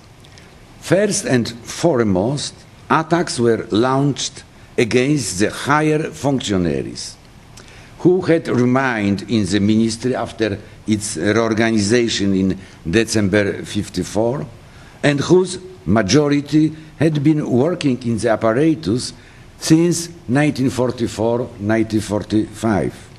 A large number was composed of pre-war communists of Jewish descent, and the protocol from those meetings contained some anti-Semitic accent.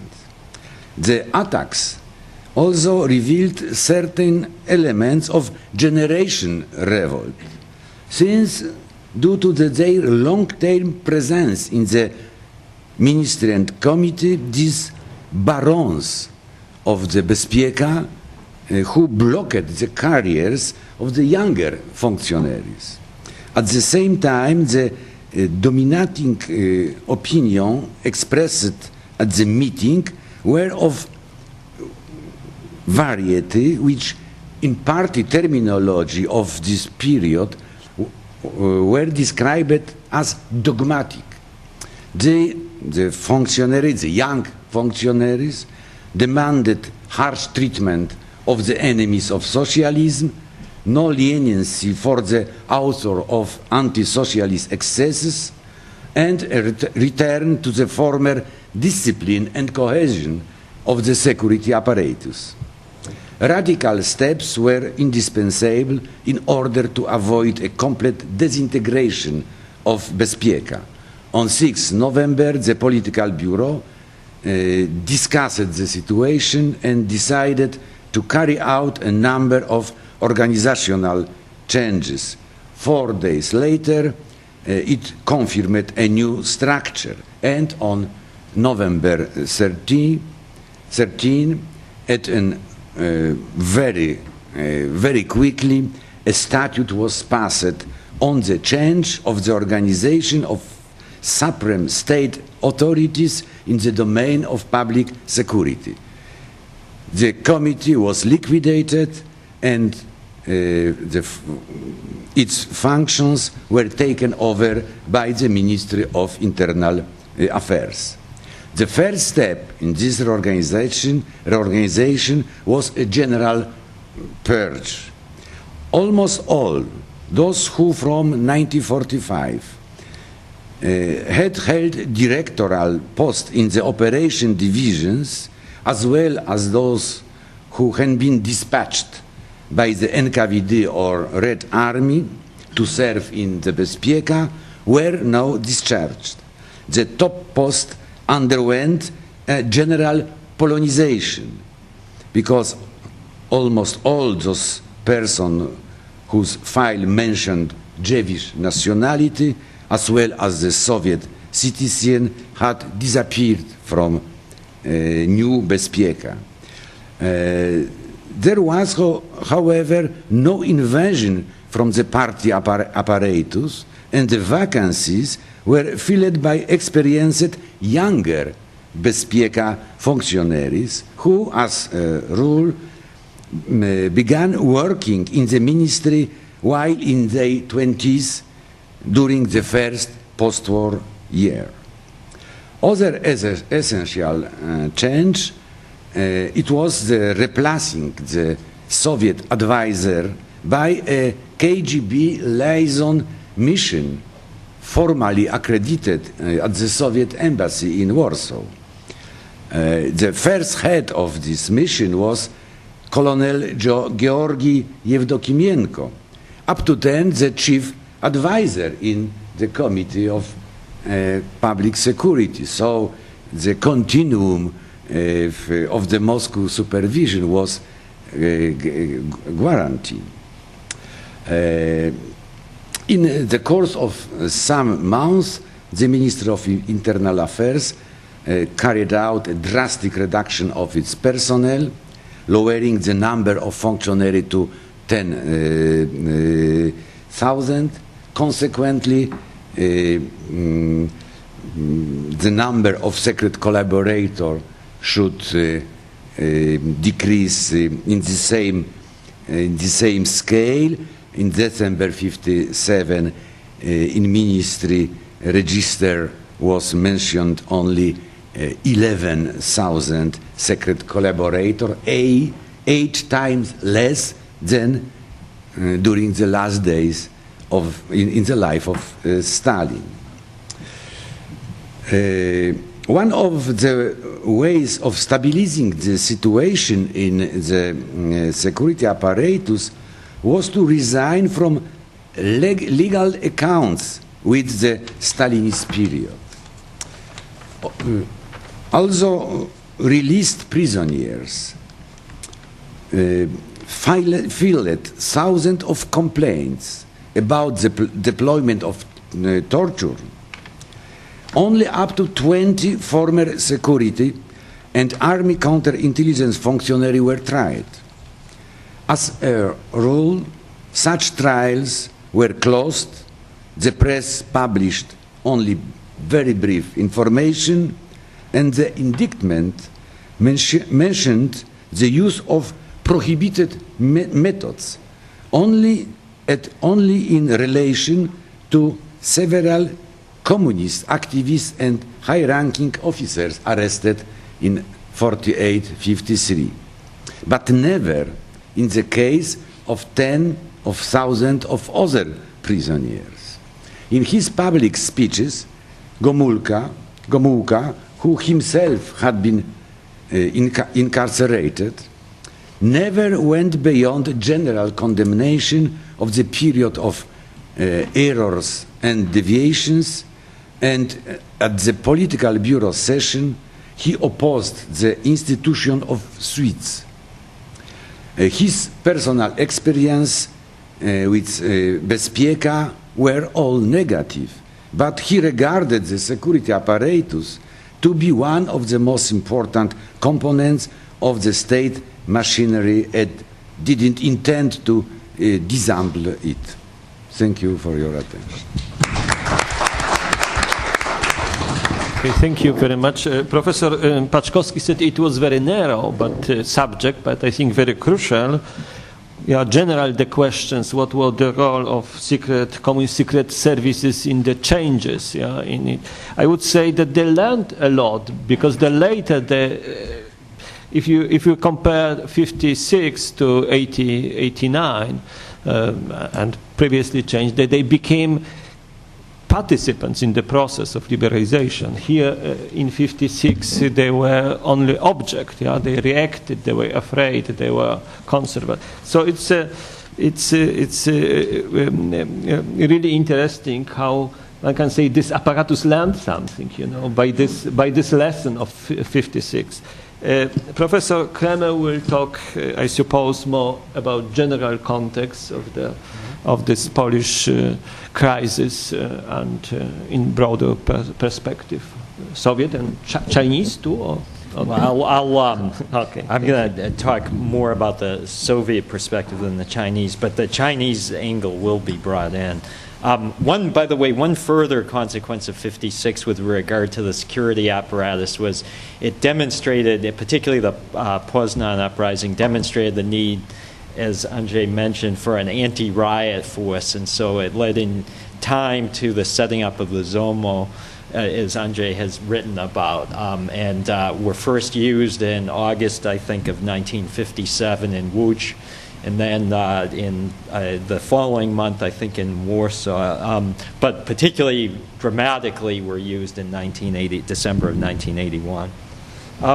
I'm going to look at the Soviet Union, and the book that Zdzislaw mentioned that I have coming out about the 1956 crises was supposed to be out in time for at least even to bring it to this conference. Unfortunately, because of the author, the book won't be out until next year, just in time for the 51st anniversary, which will assure a readership of, I think, of about 3. But in any event, I'm going to, the book has several chapters about Poland. It covers both Poland and Hungary, and it has several chapters about Poland. And extensively cited in those chapters happen to be the 3 individuals who are on the panel with me, so it's a little bit intimidating to talk about this crisis with the 3 of them here. However, I'm going to look at the Soviet Union, and there are many points of agreement between Khrushchev and myself. There are a few points of disagreement, and in particular, though, I want to bring in some additional material, including cables from Panamarenko and from Rokossovsky, and an important cable that Khrushchev himself sent to Gomulka. I do want to start, though, just again to set the scene for it, because I think the context is important to understand that Beirut, as has already been mentioned, had been in Moscow during the 20th Party Congress and never made it out of Moscow because for various reasons, both the impact of the secret speech and also illness, died in Moscow on the 12th of March. So that raised a question about a successor. And this was an important issue later on in the October crisis.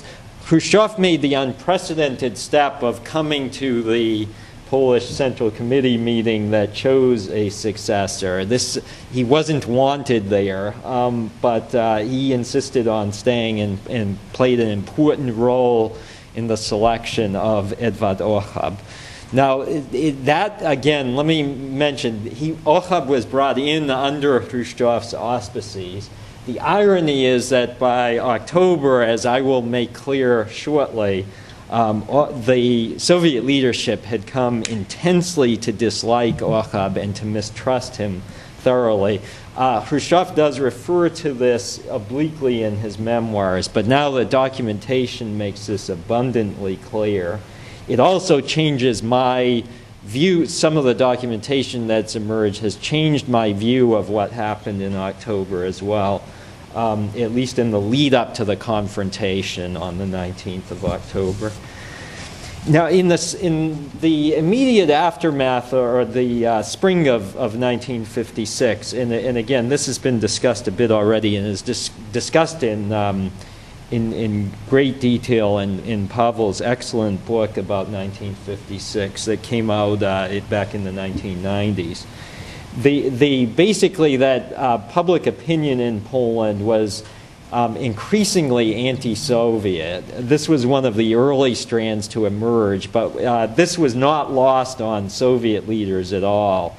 And again, let me just cite that the Soviet deputy foreign minister, based on cables that were coming in, wrote a report for the Soviet Politburo in which he summarized, this was in April 1956, in which he summarized some of what was going on in Poland. And he said, quote, "Under the guise of condemning the cult of personality, these individuals," he's referring to people in Poland, "these individuals are trying to cast doubt on the entire policy of the Communist Party of the Soviet Union," and unquote. And again, as the risk of reprisals in Polish society diminished, as people increasingly realized that they could speak out, they were increasingly willing to vent their anger at and again, I just quote some of the topics that came up in discussions of these matters: the Soviet military occupation of Poland,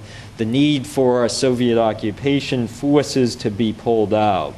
And even within the Polish party, the PZPR, the Polish United Workers' Party, there were many of the activists who had once seemed loyal to the Soviet regime, but were now inclined, and again I quote the Soviet Deputy Foreign Minister's report, he says, "They are now inclined to dismiss Comrade Khrushchev's report as, quote, a cheap political stunt, and to castigate the leaders of the CPSU for trying to deny any responsibility for crimes they helped Stalin to commit." They are blaming everything on him, meaning Stalin, now that he is conveniently dead. So that was, Soviet leaders then, increasingly in the spring of 1956, were hoping that Ochab or Polish leaders would try to bring this process under control. And again, what is striking about Ochab is whatever his instincts may have been, he was willing to go along with the liberalization that was proceeding so rapidly in Polish society. Now, the unrest that was developing in Poland in the spring of 1956, of course, took a violent form in Poznan. Andrzej discussed that briefly. Pavel discusses it quite extensively in his book, and also was one of the people who put out more recently a terrific collection of photographs from Poznan.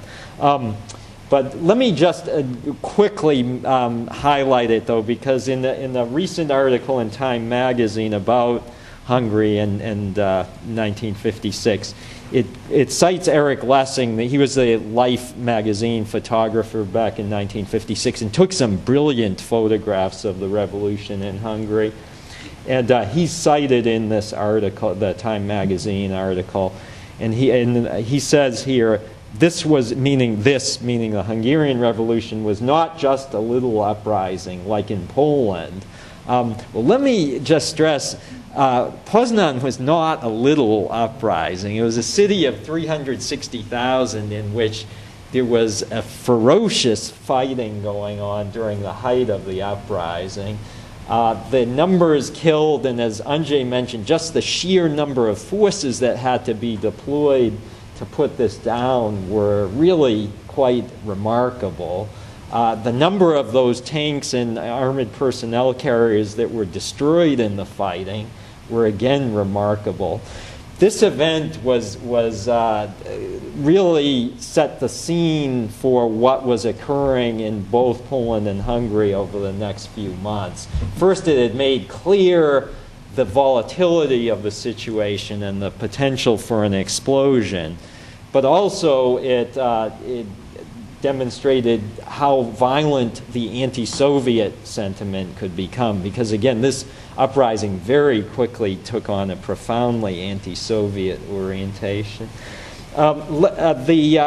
One thing that's interesting is the way that the official Polish and the official Soviet assessments of Poznan diverged.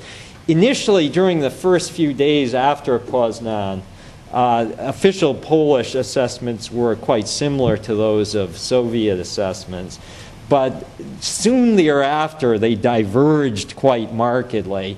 That especially after a commission had been set up in Poland to study the causes of the uprising. And soon there dawned, including among Ochab and other leaders, a recognition of some of the problems, not only social problems within Poland itself, but the questions of relations with the Soviet Union that had given rise to this kind of explosion. And so a much more realistic appraisal of the uprising developed there. In Moscow, by contrast, both publicly and privately in presidium meetings, the assessment remained one that this had been a foreign-inspired imperialist concocted uprising that had nothing to do with either the Soviet Union or with social problems in Poland. This was quite evident if you look at the July 1956 plenum, as Krzysztof mentioned, that Zhukov and Bulganin had come to Warsaw during this plenum. And Ochab later in Teresa Taranska's book quite accurately recalls this divergence. He says, and I just cite him here, Ochab in retrospect, just before the July plenum, we, meaning the Polish authorities, had an acrimonious discussion with our Soviet comrades who insisted to us that the deadly clashes in Poznan were provoked by the imperialists. I told them that there was no proof of this and that I could not suggest otherwise at the Central Committee plenum. And in fact, if you look at Ochab's speech at the Central Committee plenum, he did in fact make no mention of this. By contrast, the Soviet officials consistently emphasized this theme that it had been inspired by imperialists. So that's the lead up over the next few months, that this increasing divergence between Soviet and Polish notions of how to handle things in Poland itself, but also about Soviet-Polish relations. And Krzysztof already mentioned some of the events in, many of the events in October 1956 that brought things to a head.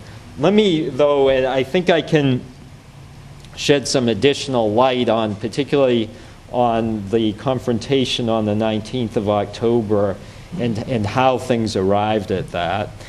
A crucial thing in retrospect, and the protocol for it is included in a book that, a really invaluable book of documents from the Politburo and other high-level meetings in Poland in 1956 that collection put out, I think, in 2002, or 2000, I don't remember, but the protocol from a Polish Politburo meeting on the 10th of October indicates that Soviet-Polish relations were discussed there and that there were problems raised, including particularly about the presence of Soviet officers in the Polish army. But the protocol gives only a very thin idea of what was actually discussed there and why this meeting caused such alarm. Let me cite two documents that I think shed considerably greater light on this, why from the 10th of October on in particular tensions became so acute. Rokossovsky directly contacted the Soviet leadership in a memorandum that was forwarded to Khrushchev. On the 12th of October, because Rokossovsky, as a member of the Polish Politburo, had taken part in this meeting and had a sharp clash at the meeting with Ochab. And he reported that Ochab had said that, quote, and I quote the Rokossovsky memorandum, "The presence of Soviet generals in the army evokes a great deal of resentment and anger in Polish society," unquote. Rokossovsky then, having cited this comment of Ochab, then says, and again I quote at some length here from Rokossovsky's memoir, he says, "I was so dismayed by this statement that I directly said to Comrade Ochab that this is an incorrect line and is aimed at tearing Poland away from the Soviet Union.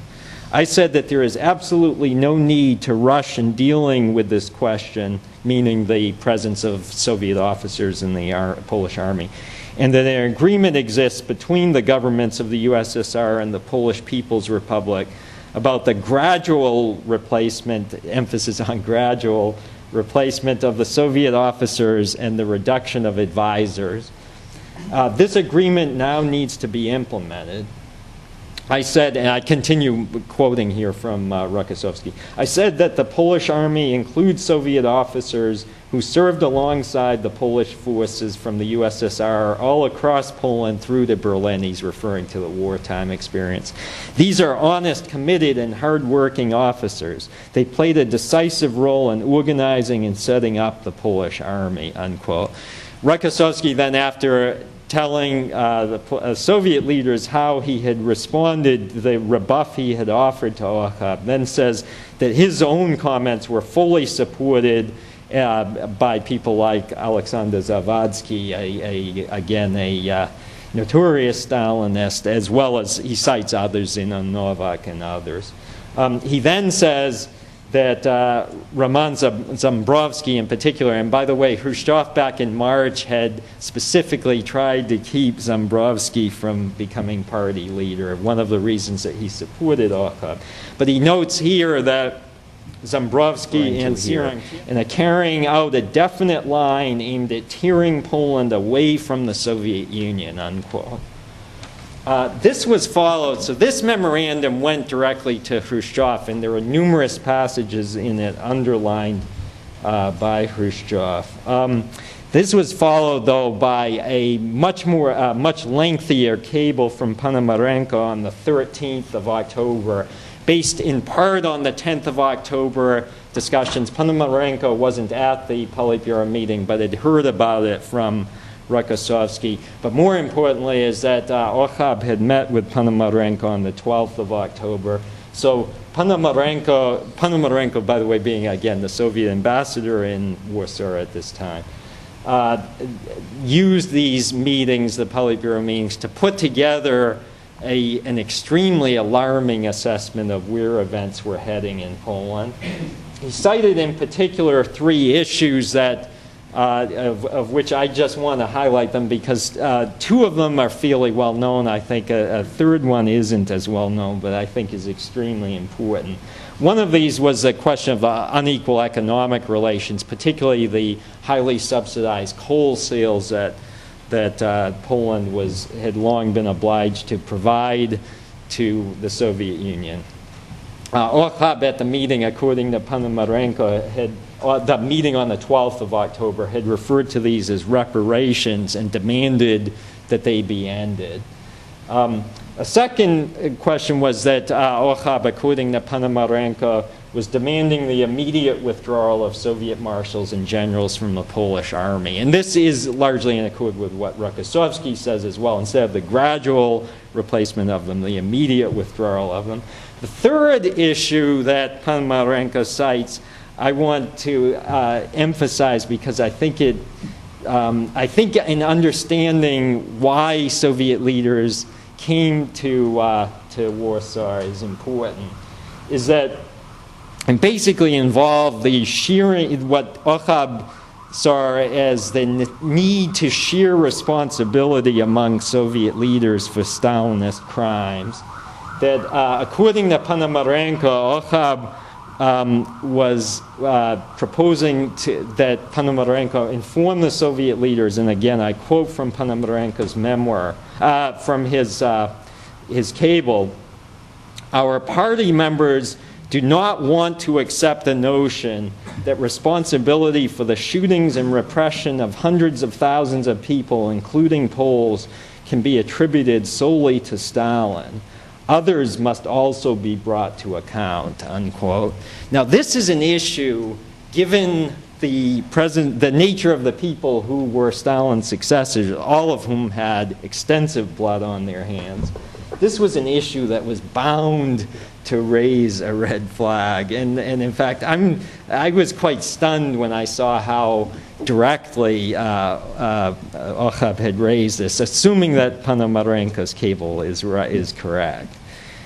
Irrespective of whether it is correct to a T, this is what came back to Moscow. And one of the reasons that, and again, here I'm going to cite an account that Mikoyan dictated soon after the crisis. He dictated an account of how they had arrived at things in Poland, and I cite here from him. In the latest telegrams from Warsaw, Ponomarenko reported that he had met with Gomulka. Actually, I'll come back to that in a second. And Ponomarenko reported these comments of Ochab, but then he says, reported that he had also met with Gomulka, who at that time had been rehabilitated and brought back into the leadership.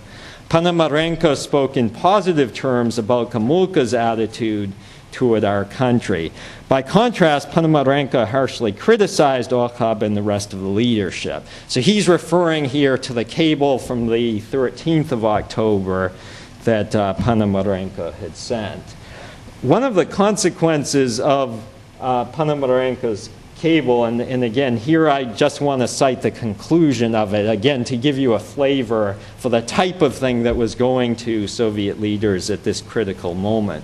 I'll cite it at some length here, the concluding part of it.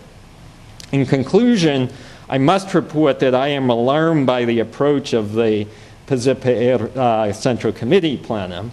Ochab is going to the plenum insisting on equal economic relations, and with completely incorrect and unacceptable views regarding certain questions connected with the cult of personality. That's this notion about sharing responsibility for Stalinist crimes, connected with the cult of personality and with the notion of bolstering Poland's independence. Ponomarenko puts that into quotation marks. The notion of bolstering Poland's independence from the USSR. He was speaking the whole time about the lack of unity in the Polish Politburo and the difficulties this created for him in pursuing many issues.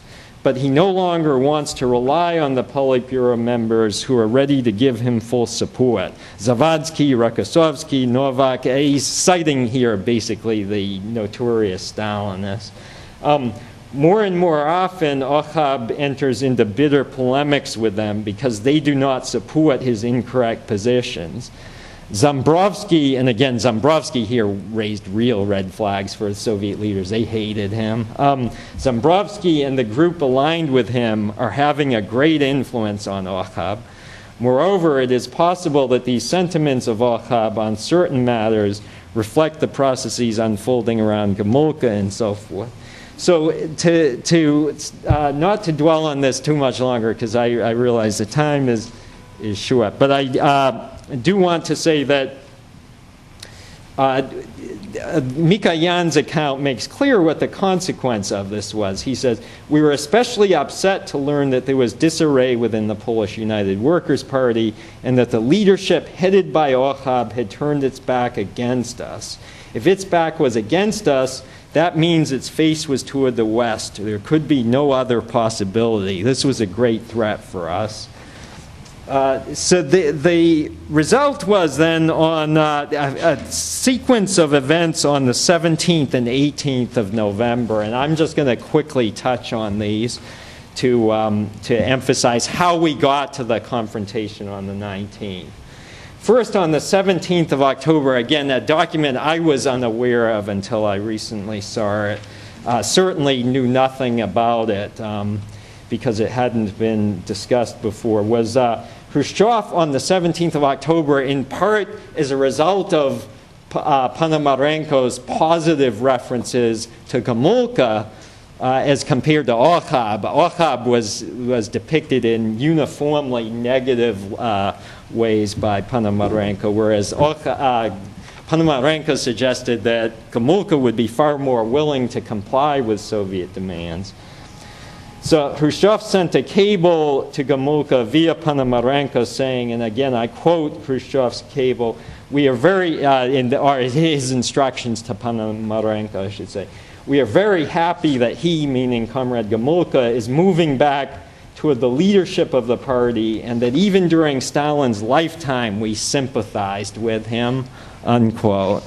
That was followed then by that evening, the 17th of October, Khrushchev called Ochab and demanded that the Polish leaders accept a Soviet delegation. Ochab turned him down, saying no, they should wait until after the forthcoming plenum was over.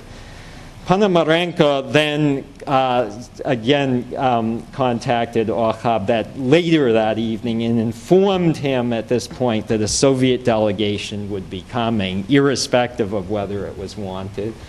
Ochab late that evening, in response, convened an emergency meeting of the Polish Politburo and informed them that this Soviet delegation would be coming. In part, again, he indicates they are because of their concern about the growth of anti-Soviet sentiment. On the 18th of October, the following day, Zhukov transmitted an order through Marshal Konyev to put the Soviet troops in Poland.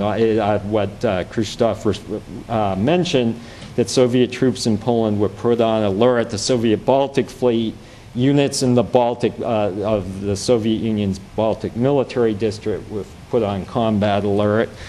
Zhukov at this point, who was Soviet defense minister, also transmitted an order for Soviet troops in Poland to initiate their gradual movement toward Warsaw, as Khrushchev discussed. And by the way, it's too bad, but he has some great newsreel footage of these movements. Polish television got some, and he has a great clip of it as they're leaving, actually, but still it gives you a sense of what was going on. So that brings then up the 19th, and because Khrushchev has already talked about this, I won't dwell on it. I just want to say that Gomulka's account of this is quite well borne out by Khrushchev's own account, that is, the accounts from both sides. Khrushchev discussed this in his speech on the 4th of November in 1956. He gave this speech as Soviet troops were moving into Hungary. They summoned senior party officials from the Central Committee apparatus so that Khrushchev could explain to them why this invasion was taking place. And in here, he also discussed Poland, though, at some length. And just to give a flavor, again, of without dwelling on the details of the confrontation on the 19th, because Khrushchev has already discussed it at some length.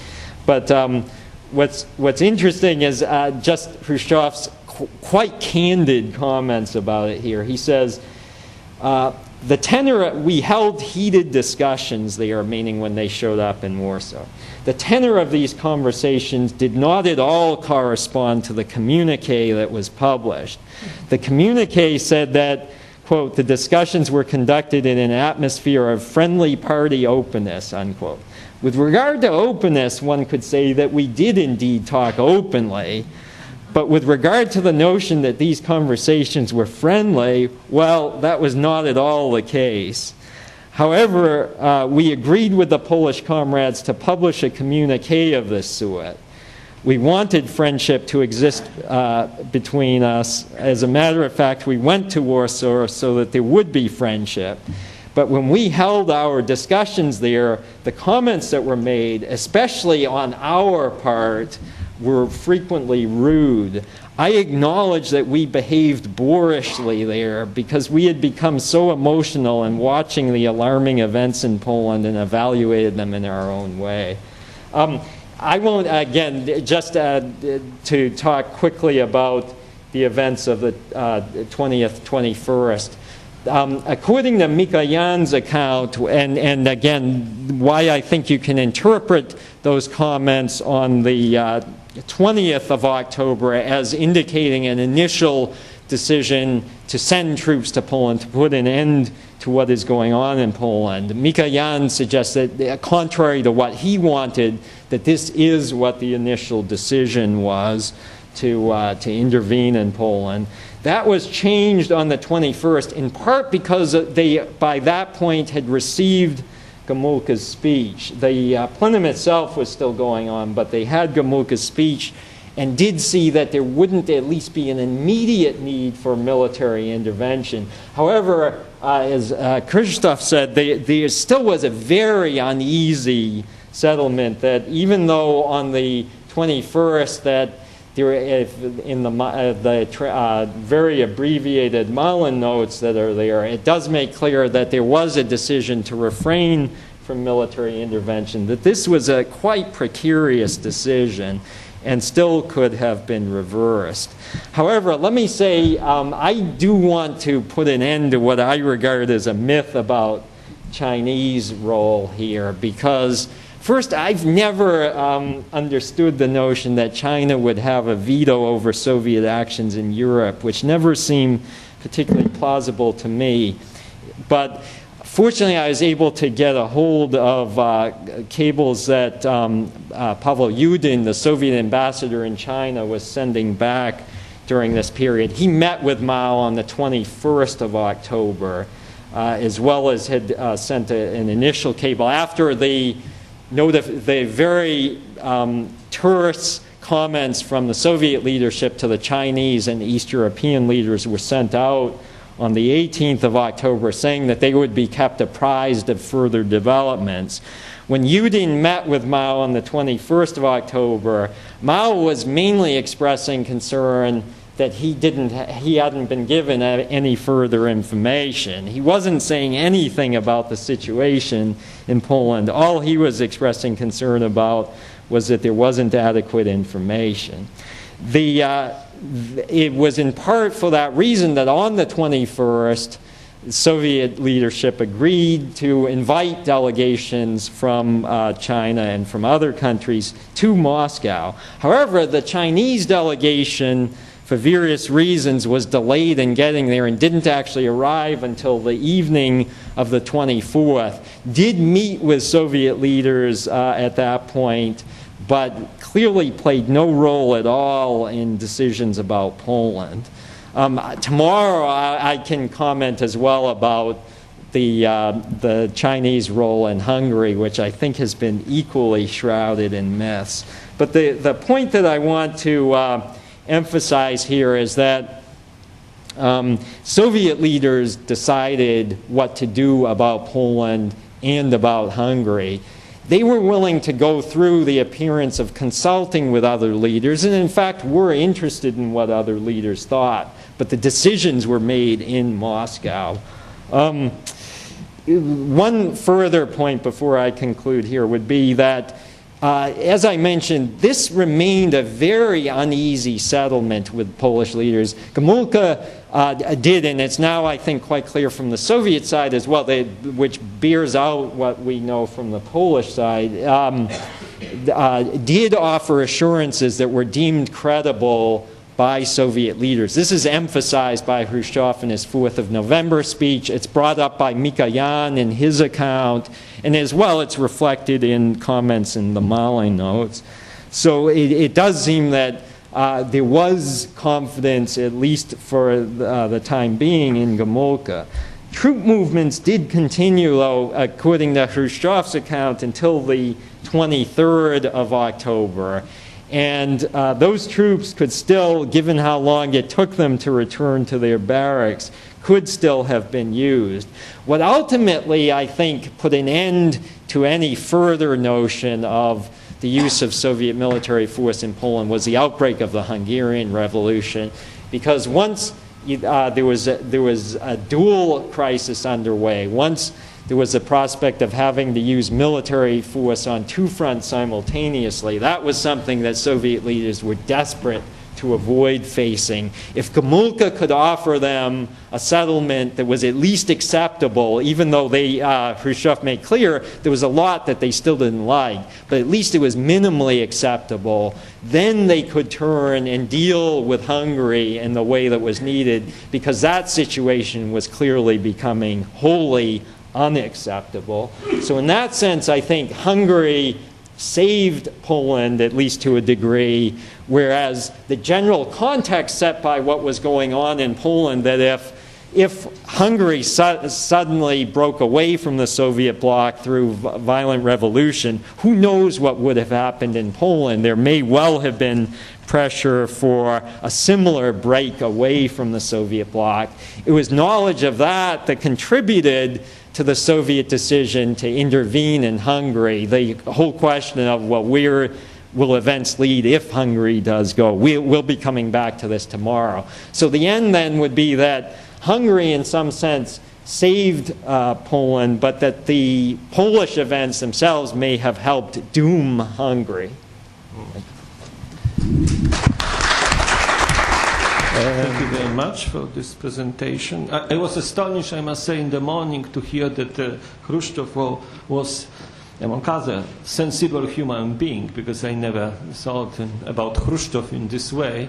And now I have heard that probably also my opinion about Ohab should be changed, because I remember him as a grey apparatchik without, any charisma, and Mark showed us that Soviet dislikes Ohab so much that they were inclined to accept Gomulka, and that probably this contributed to the peaceful solution of this Polish crisis.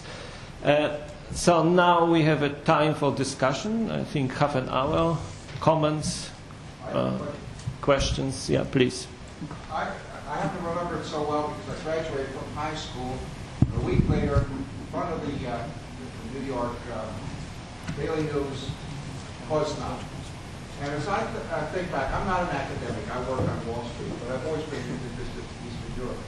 There were two uprisings, one much stronger than the other, prior to Poland in '53. The one in Berlin, and that was triggered by a raising of the norms, very specific policy taken on the part of the GDR government, and that produced that uprising. And then in Pilsen, there was a much smaller uprising because what they did was they changed the currency, so people's savings got massively reduced.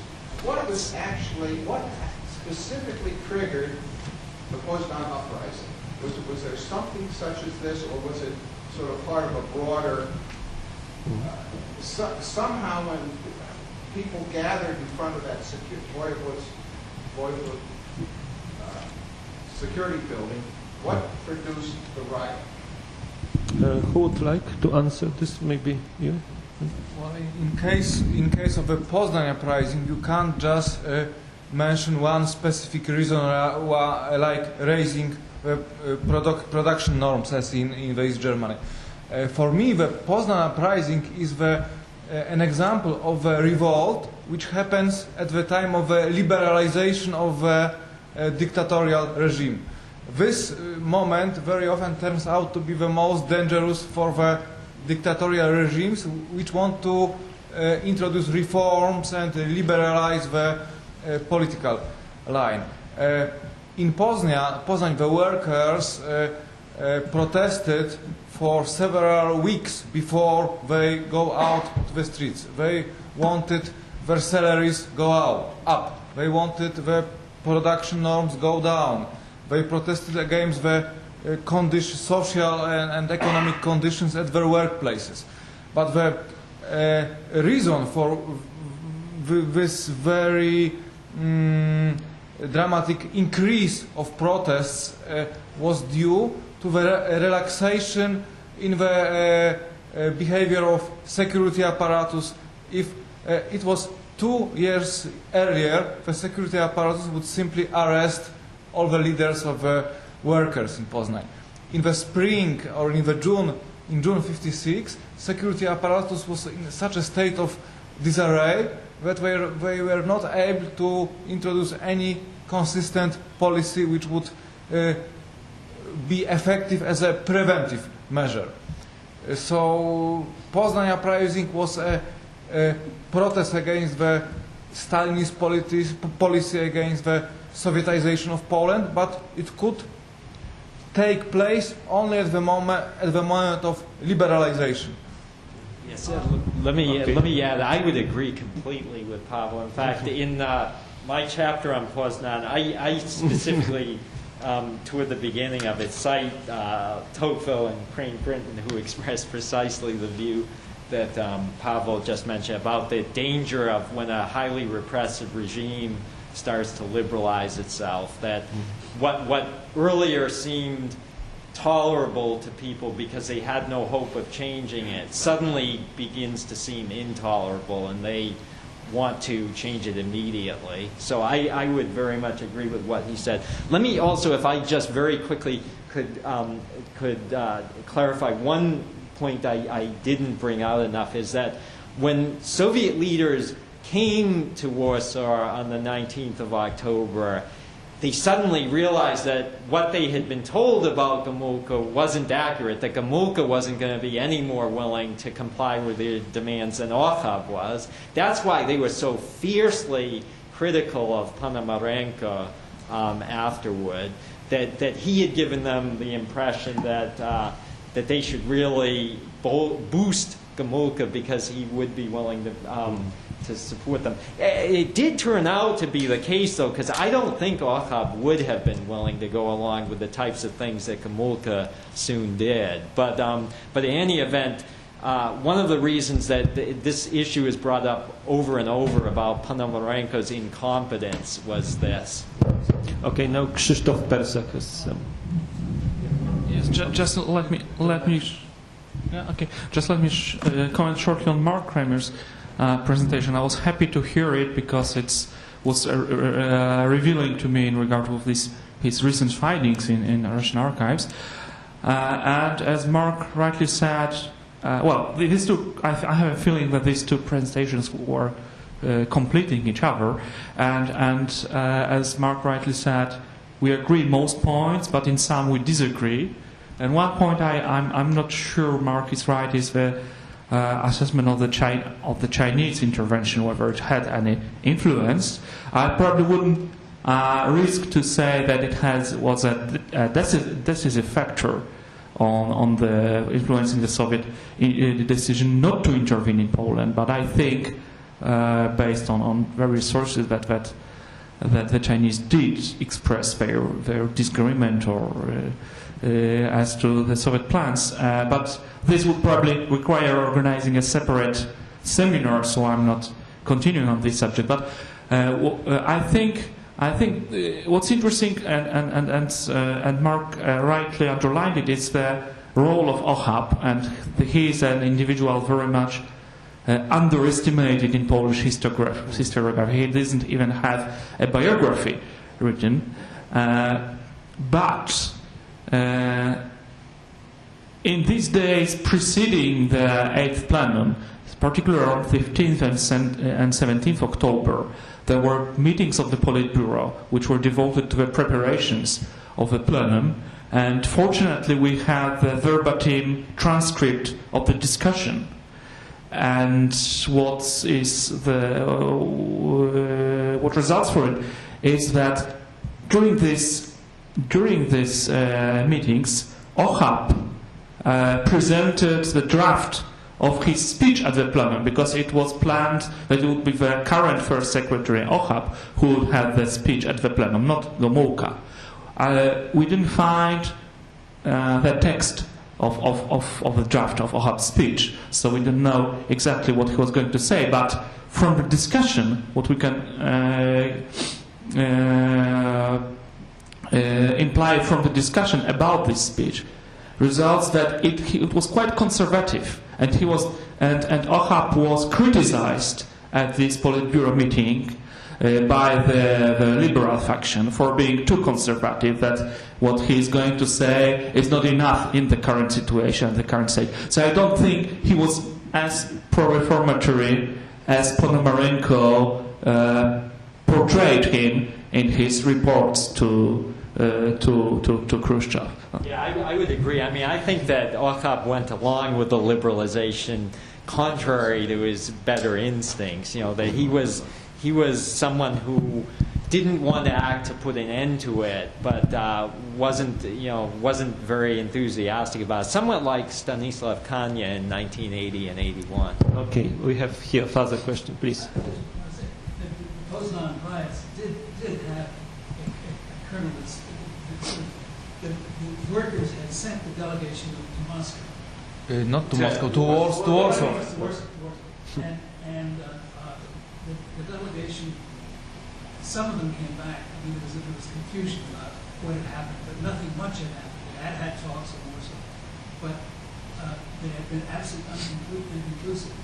And it was because of that reaction, the workers not knowing what had happened, had not proper answers, or that they said they were going to go out. And other factories had told them, if we go out, we will too.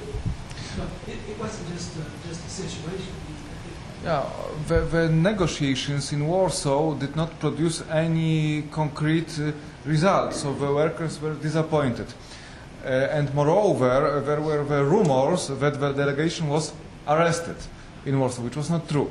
The real fact was that security forces arrested one worker, not from the main Cegielski factory, but from another factory. And this is the example how half measures could even spoil very bad situation, because they arrested one relatively unimportant worker, which did not prevent the workers from going out of the factories, but the rumor built around arresting one single worker was transformed to the rumor that the whole delegation was arrested, and it created a very tense atmosphere. Yeah, please.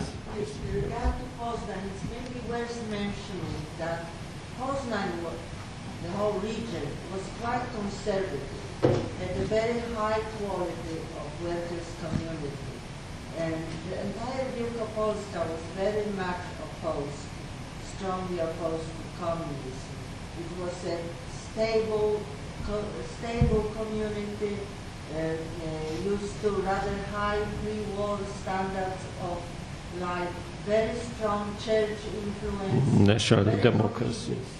So that perhaps answers the question why did it happen in Poland. Of course, there are no simple answers to such complicated questions, but I also like to mention, I was in Warsaw, I was 18 at that time, I was a freshman in Warsaw University, how enormously exhilarating this moment was, and culturally, all brilliant presentations here focus on politics, naturally, mostly, but then it was a cultural program.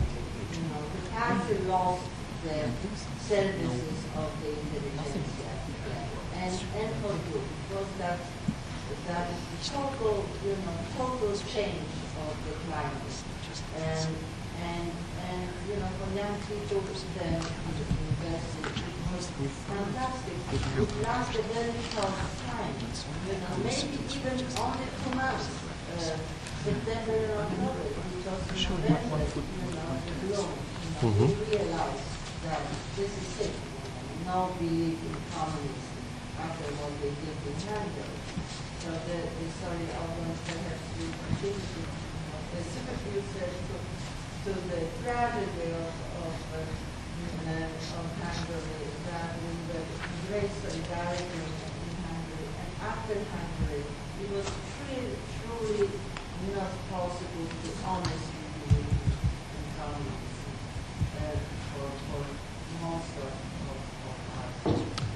us. Okay. Who would like to react? Well, I think that, of course, when we try to find the reasons why it happened in Poznan, in Wielkopolska, you are absolutely right, pointing at this cultural background and economic background.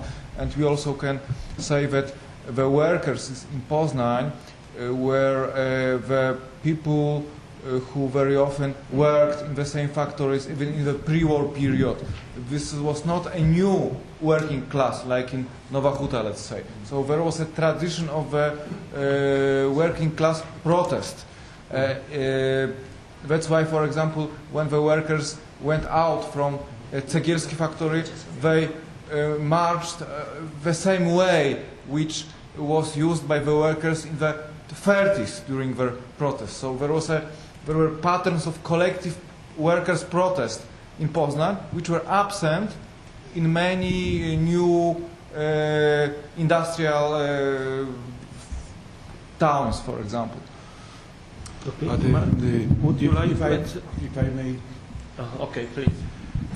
I think that the way to find the core of the revolt in this way is not good, because why in the 1970 in Gdynia and Szczecin workers revolted, but it was the completely different workers than in Poznan in 56. One tried to explain that they revolted because the newcomer, without tradition, not from this region but from other region of Poland, so the completely opposite to the Poznań workers. So if it's true that the Poznań in 56 was in Poznań because Wielkopolska, because old worker class and so on, why in 14 years later the reasons was completely opposite. So I think it's not good direction to to understand what happened. But there are some explanations why workers in the coast region protested in 1970. The explanation is that they had more contacts with the West because of the Western sailors coming to Polish ports. I am not saying that this is the definite answer, but you can find answers to any question that you Okay, put thank you. forward. There are many people who just wanted. You would like to? Just very quickly. I mean, there were numerous reasons you could cite. I would agree with Andrzej. I mean, I'm not sure I would just point to Wielkopolski, but there had been a relative economic deterioration in Poznan as compared to the rest of Poland. The population of the city had sharply increased, which put a real squeeze on housing, finance, other resources. There was, if I could very quickly cite, the head, Stasiak, the head of the regional committee there of the Communist Party, met with Soviet leaders later on, and the transcript of his conversation is interesting. And what he points to, though, is he was emphasizing that this was in May of 1956, so before the uprising, he points to the sharp increase in anti-Soviet sentiment in Poznan. And again, that's why I come back and say this growth of anti-Soviet sentiment, which, by the way, is traced in Pavel's book very well, was pronounced there. And that's why it so quickly took on that cast, irrespective of the immediate cause, which had to do with the ZISPO workers and the demands they had. Okay, you first. Then, yeah, please. No, then you. But first, gentleman behind you. Yeah. Mr. Chairman, would you please allow a brief question that departs from the topics that were covered by the speakers in the panel? Now, I have no problem waiting to be the last speaker in order not to disrupt the continuity of the questions as they are related to But it is related to the 56 uprising. No, So. that's not really, Yeah, so please go on. If you want, because I said, if you want, I can wait until the end. Okay, then maybe we postpone this as a wait and then. Go ahead, okay. Okay, good. You decide. This, yeah, so Democrat. Is it possible for a member of the panel to tell us, no,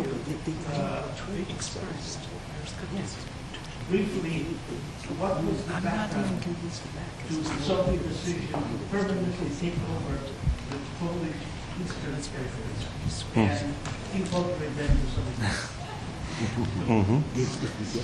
Yeah, I think it's a very complicated question. Maybe Professor Paczkowski could answer this. No? I think in the other occasion. Yeah, maybe then in the private discussion afterwards. Let's keep it to the end of the panel, perhaps. Okay, so then Professor Dea, please. Yeah. It's not Poznan, but at least it has something to do with 56. That's very green. You referred to the secret collaborators, but I think you mean also informers. Yes. Work for the police, but not regular employees. Yes, exactly. This is what I meant. There's simply this decline and then the increase. This seems to have been blocked by international. Under Stalin, there were numerous secret agents or informers, 1956 decline, and then after the gradual liberalization of some regimes, it increases. And I would like to find out the importance of it, some kind of an explanation. In Hungary, under Rákosi, apparently there were 8,000 informers. That's the figure I found somewhere. In 1970s, 60s, there were 40,000. So that's a little bit like the Polish phenomenon, decline and then extra increase. Now, is this increase in the 60s, 70s, is it due to simply that every bureaucracy grows by itself? It's a sort of a Parkinson's law, something that it will expand. Or is it a deliberate policy, and is it because of it based on some kind of an experience? Do you have any information on it that informers system is a valuable system or a waste. I just thought about this and I think the conclusion was a total waste. But maybe it was. Maybe informers kept the lid down, perhaps with the police in controlling. So if you would say something. For me, the number of secret collaborators or informers is one of the indicators of the real position of the security apparatus and its penetration of various social groups. And during the Stalinist period, this huge number of informers was the result, was one of the, it indicated the degree to which the security apparatus was able to penetrate various dimensions of social or economic life. And after 1956, there was a drastic decline in the numbers both of the secret informers and of the regular functionaries. And it was a part of this much more liberal policy which lasted for some time. And this number of informers was much more or less stable on the same level in the 60s.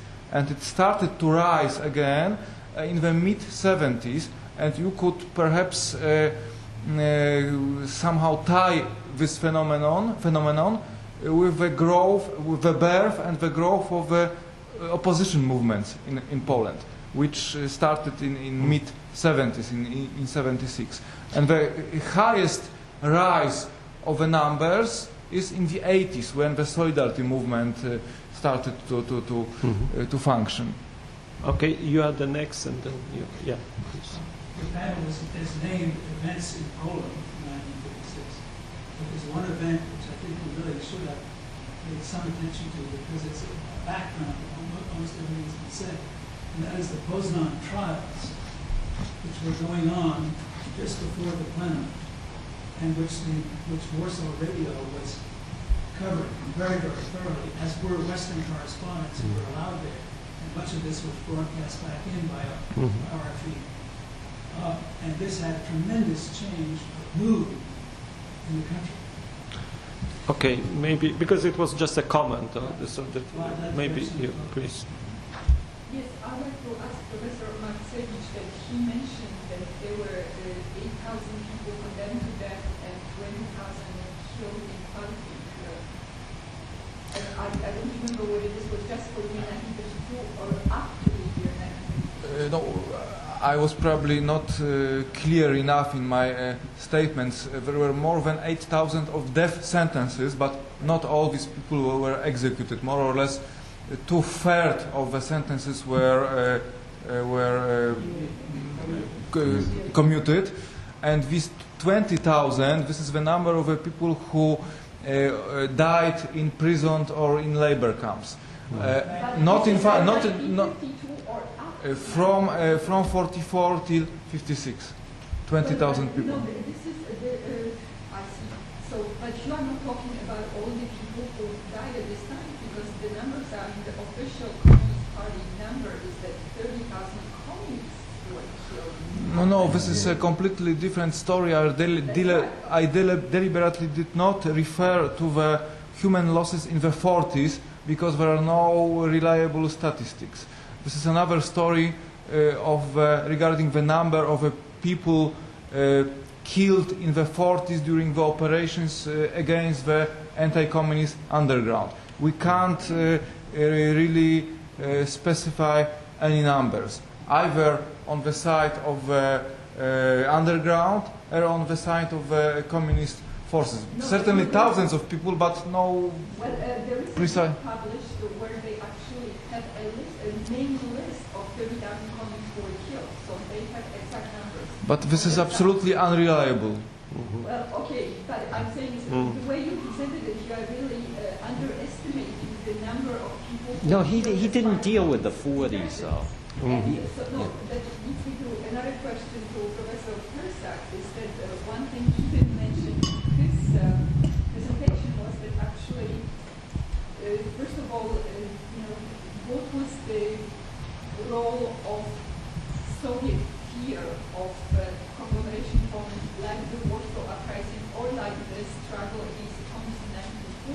the decision not to invade, because it must have been as part of the sort of their consideration is that they knew that in Poland there would be resistance to their invasion and it would be very, very bloody.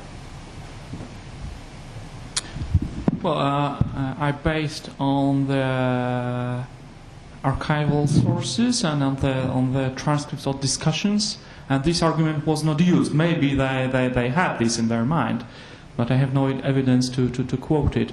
But I don't think that in the Soviet considerations they seriously took this possibility of armed resistance into account, because the Polish army was commanded by Soviet officers. The Minister of Defense was Marshal Rokossowski, and all the officers in the general staff, or more important officers in the general staff, were Soviet citizens, and there was no force that could oppose the Soviet invasion. I mean, the Polish army.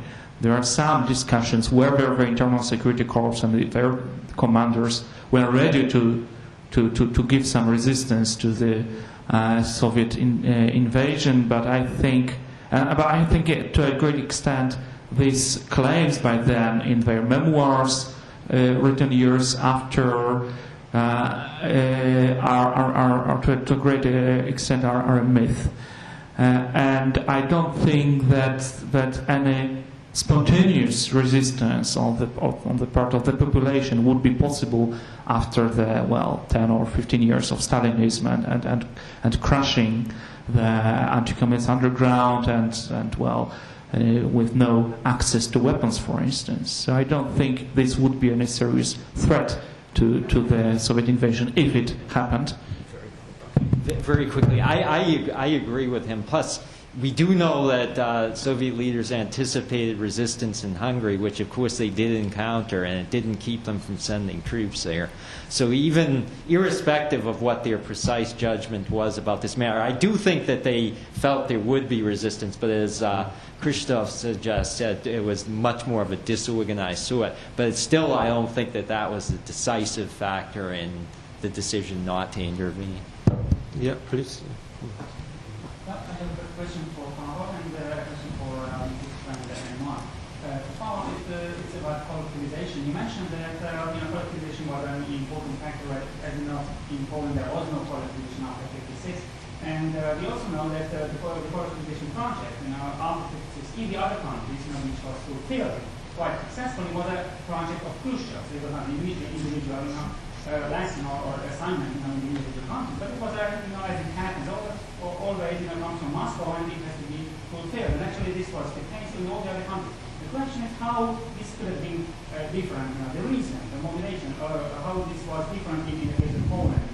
First of all, whether there was such a pressure, because I assume there must have been pressure from Khrushchev, because basically also Poland is the biggest country in the whole region, so it's just in terms of agricultural production, it's a huge thing, to have an effective agriculture, a collectivized agriculture, which was the dream of Khrushchev, and definitely this was actually against Khrushchev's dream, what was happening in Poland, on a private farmership, basis. And the other question is about the potential Soviet invasion and or intervention, what we have been discussing here for a long time. And I'm still puzzled about the very position of the Soviet Union. I actually understand why actually the Soviets had to decide in the case of Hungary on the 1st of October, in their own interest to save communism in Hungary, because Hungary, as we will talk about it tomorrow, really communism was in mortal danger in the Soviet eyes, and that was a very valid and very good evaluation for themselves. So that was quite logical in that sense. But we are talking about the 19th of October. I don't think, and I hope you will agree, the communist regime was in danger in Poland. So all what we have seen here is something like a kind of move away from strict control of Moscow, or maybe some kind of a national communist mode and national communist line evolving and emerging, which basically something like PTO, the depot line, and basically some kind of, if there was a kind of danger or problem for the Soviets, this must have been something similar to the Tito break, you know, the situation in 1948, where a communist country goes its own way, still maintains its communist system, but maybe, you know, will try to do this without Moscow's control. Of course, this was something which perhaps in the case of Poland was actually unacceptable for the Soviets, so that's one good reason, you know. But the very, permanent, the whole, situation, what is very well described here, how harshly, how rudely Khrushchev is, talking to the Polish, whatever, in a situation which is not even compared to the situation in Hungary at the end of October.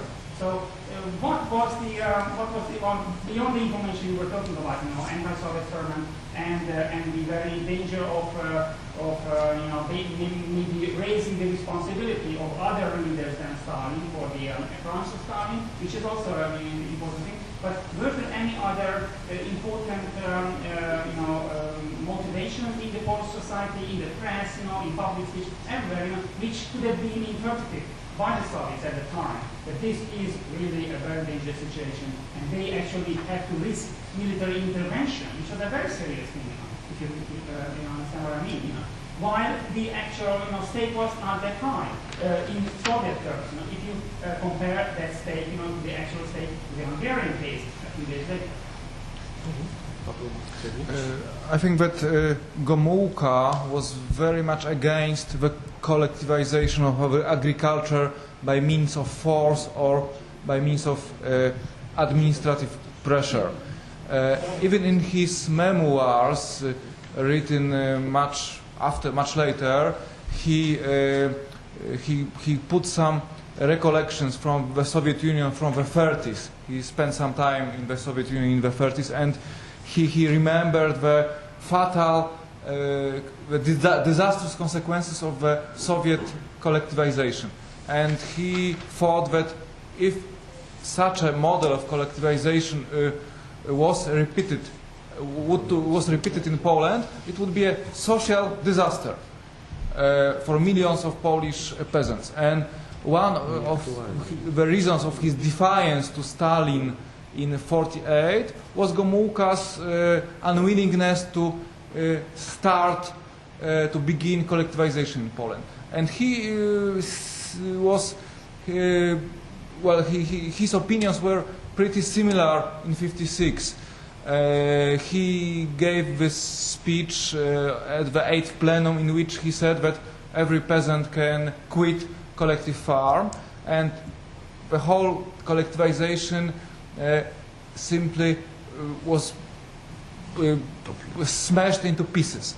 And I think that it was his very strong unwillingness to resume collectivization in Poland which made Khrushchev tolerate the situation, although we can we could assume that Khrushchev was not very much happy with such a situation.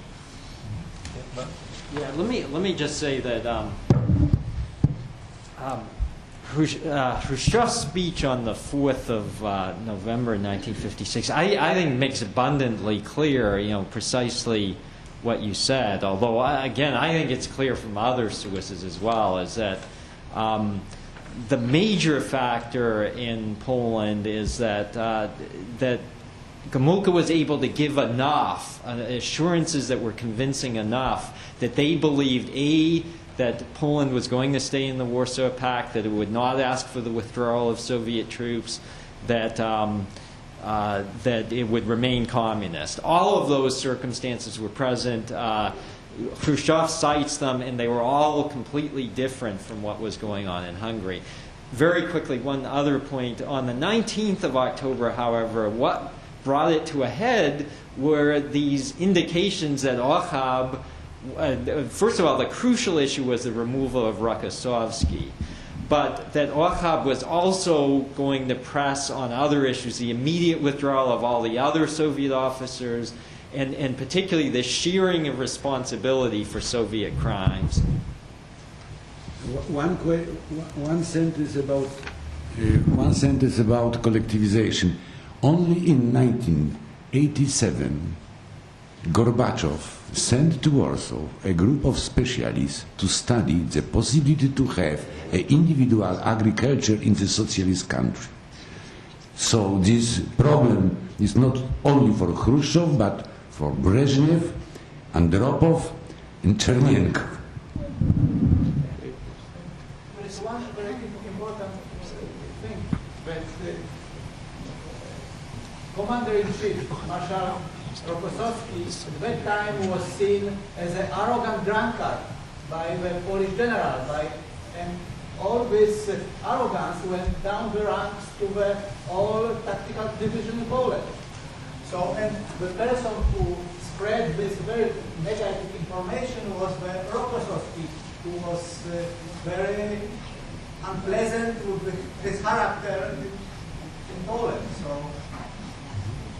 Okay, it was comment, not question, but are there any further questions or not? Very quickly on that, I mean, that's why I cited Rokossovsky's document at some length, because he clearly was virulently critical of what was going on there.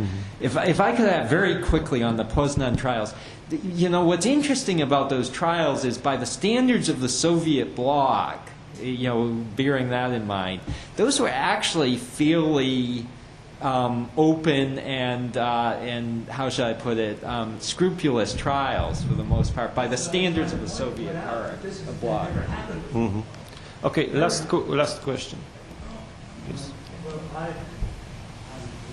perhaps I can try to conceptualize this a little bit and raise a larger question, which I think Mark also tried to refer to also, and that is, you argued that regimes of this kind are always on the greatest threat of a revolution or a revolt when you have a liberalization or a sort of opening of the system. Now, that is, of course, a very widespread argument when you look at comparative revolutions, because the same has been said, for example, about the origins of the French Revolution. Now, I was wondering whether there is perhaps also another more general comparative argument which you may want to make, but that's my question. And it's not just the weakest moment when you have this liberalization trends, but when the population that is protesting has a sense that the leadership is in disarray and there's no unity anymore. And here I must say I can only refer now to the East German case in 1953, because it was not just about norms, etc. in 1953, but it was precisely that it became clear that the East German leadership was in disunity over what to do. And at that moment, I think, we had the encouragement of it. So I'm just raising it as a comparative question. What is it that triggers revolutions? May I just add 2 sentences? Because I find your answer also not totally satisfactory. Because as a why is the difference between, because of course you can, as a sociologist, you know, because you say, okay, they could trust Gomułka in a way that he is moderate in his demands and so on. But the problem is, could they trust the Polish society at this time? Yeah? Was it sure that you know, Gomułka could control Polish society? So, and in all these documents you quoted, all of you, there's actually no any diagnosis of the society, how the people feel. What is the is the question? My question is: do you find any such a document as a what made all this security apparatus at this time? You know, where is the description of the popular feeling and you know and all that, which probably could be then on the basis of it you can then rationally answer the question: is there any danger of revolution in Poland and the Hungarian way?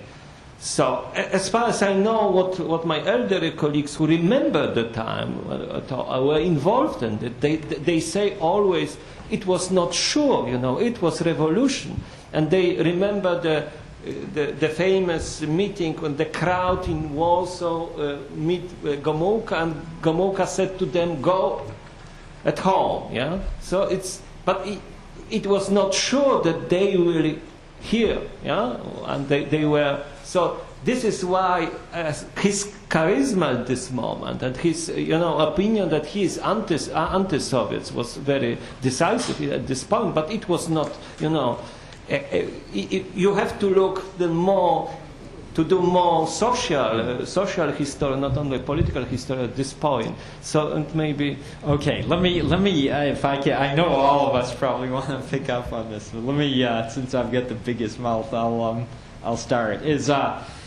First of all, I'm going to send you an article that I wrote about the East German uprising, because it does make definitely the point that you raised about. In fact, I cite the same passage in there from Tocqueville and so forth about this point. I do think, particularly in Eastern Europe, that this is a common theme. But let me though quickly on this issue. As I mentioned, I don't think, I cited the assurances that Gomulka was able to provide. I still think, though, the outbreak of the Hungarian Revolution was the key factor. It made what was going on in Poland appear minimally tolerable as compared to what was going on in Hungary, which was intolerable or unacceptable. One thing that Gomulka had been able to do, though, that was important, and it bears on precisely the point that you're raising, Stislav, is when the Soviet delegation went there on the 19th of October, let me just quote from something that Khrushchev said on the 4th of November. I must say that our ambassador in Poland, Comrade Ponomarenko, did a poor job handling all these matters. If certain measures had not been taken during our delegation's trip to Poland, there would have been an enormous demonstration in the street protesting our arrival. When we were in Warsaw, the PZPR Central Committee and Comrade Gomulka personally appealed to students, blue-collar workers, and service employees to stay in place and not to go out into the streets so that the Polish United Workers' Party could peacefully hold its 8th plenum and its negotiations with the CPSU delegation. The masses heeded their appeals, and no one went out into the streets to take part in anti-Soviet demonstrations. He would appreciate having more comments on the society at large. And I omitted this subject because I devoted the whole book to the popular feelings, mass movements, and I didn't want to repeat what I published 13 years ago. But just to give you a very short description, I would say that Poland was on the verge of real revolution at that moment. The situation was extremely tense. Anti-Soviet feelings were on the top of mass behavior. And Poznań uprising demonstrated the level of anger, frustration, and all very violent feelings against the communist system and in fact the Soviet occupation, because it was the dominating way of perceiving the system which existed in Poland. So when Csaba Bekes asked what were the reasons of Soviet fears regarding the situation in Poland, I would say that it was not only the fear regarding the situation in the communist elite, but the fear regarding extremely unstable social situation which could get out of hand at any minute, in fact. And the question regarding the internal divisions in the ruling group, I absolutely agree with that. This is one of the most important factors which lead to the explosive situation, to the revolutions. And in '56 we had very strong divisions in the Communist Party, and moreover we have a demoralization of the security apparatus, which were criticized especially after the 20th Congress of the Communist Party in Soviet Union. And this is the striking difference between the situation in Poland in '56 and in 1981. In 1981, the party and the security apparatus was much more consolidated than in '56. And that's why, in my opinion, the crisis in Poland in '56 was deeper in some sense than in 80-81, when the when the party and the security apparatus was much more consolidated and ready, determined to defend the system than in 56. Okay, we have to stop at this moment, and tomorrow we can continue some of the topics in the case.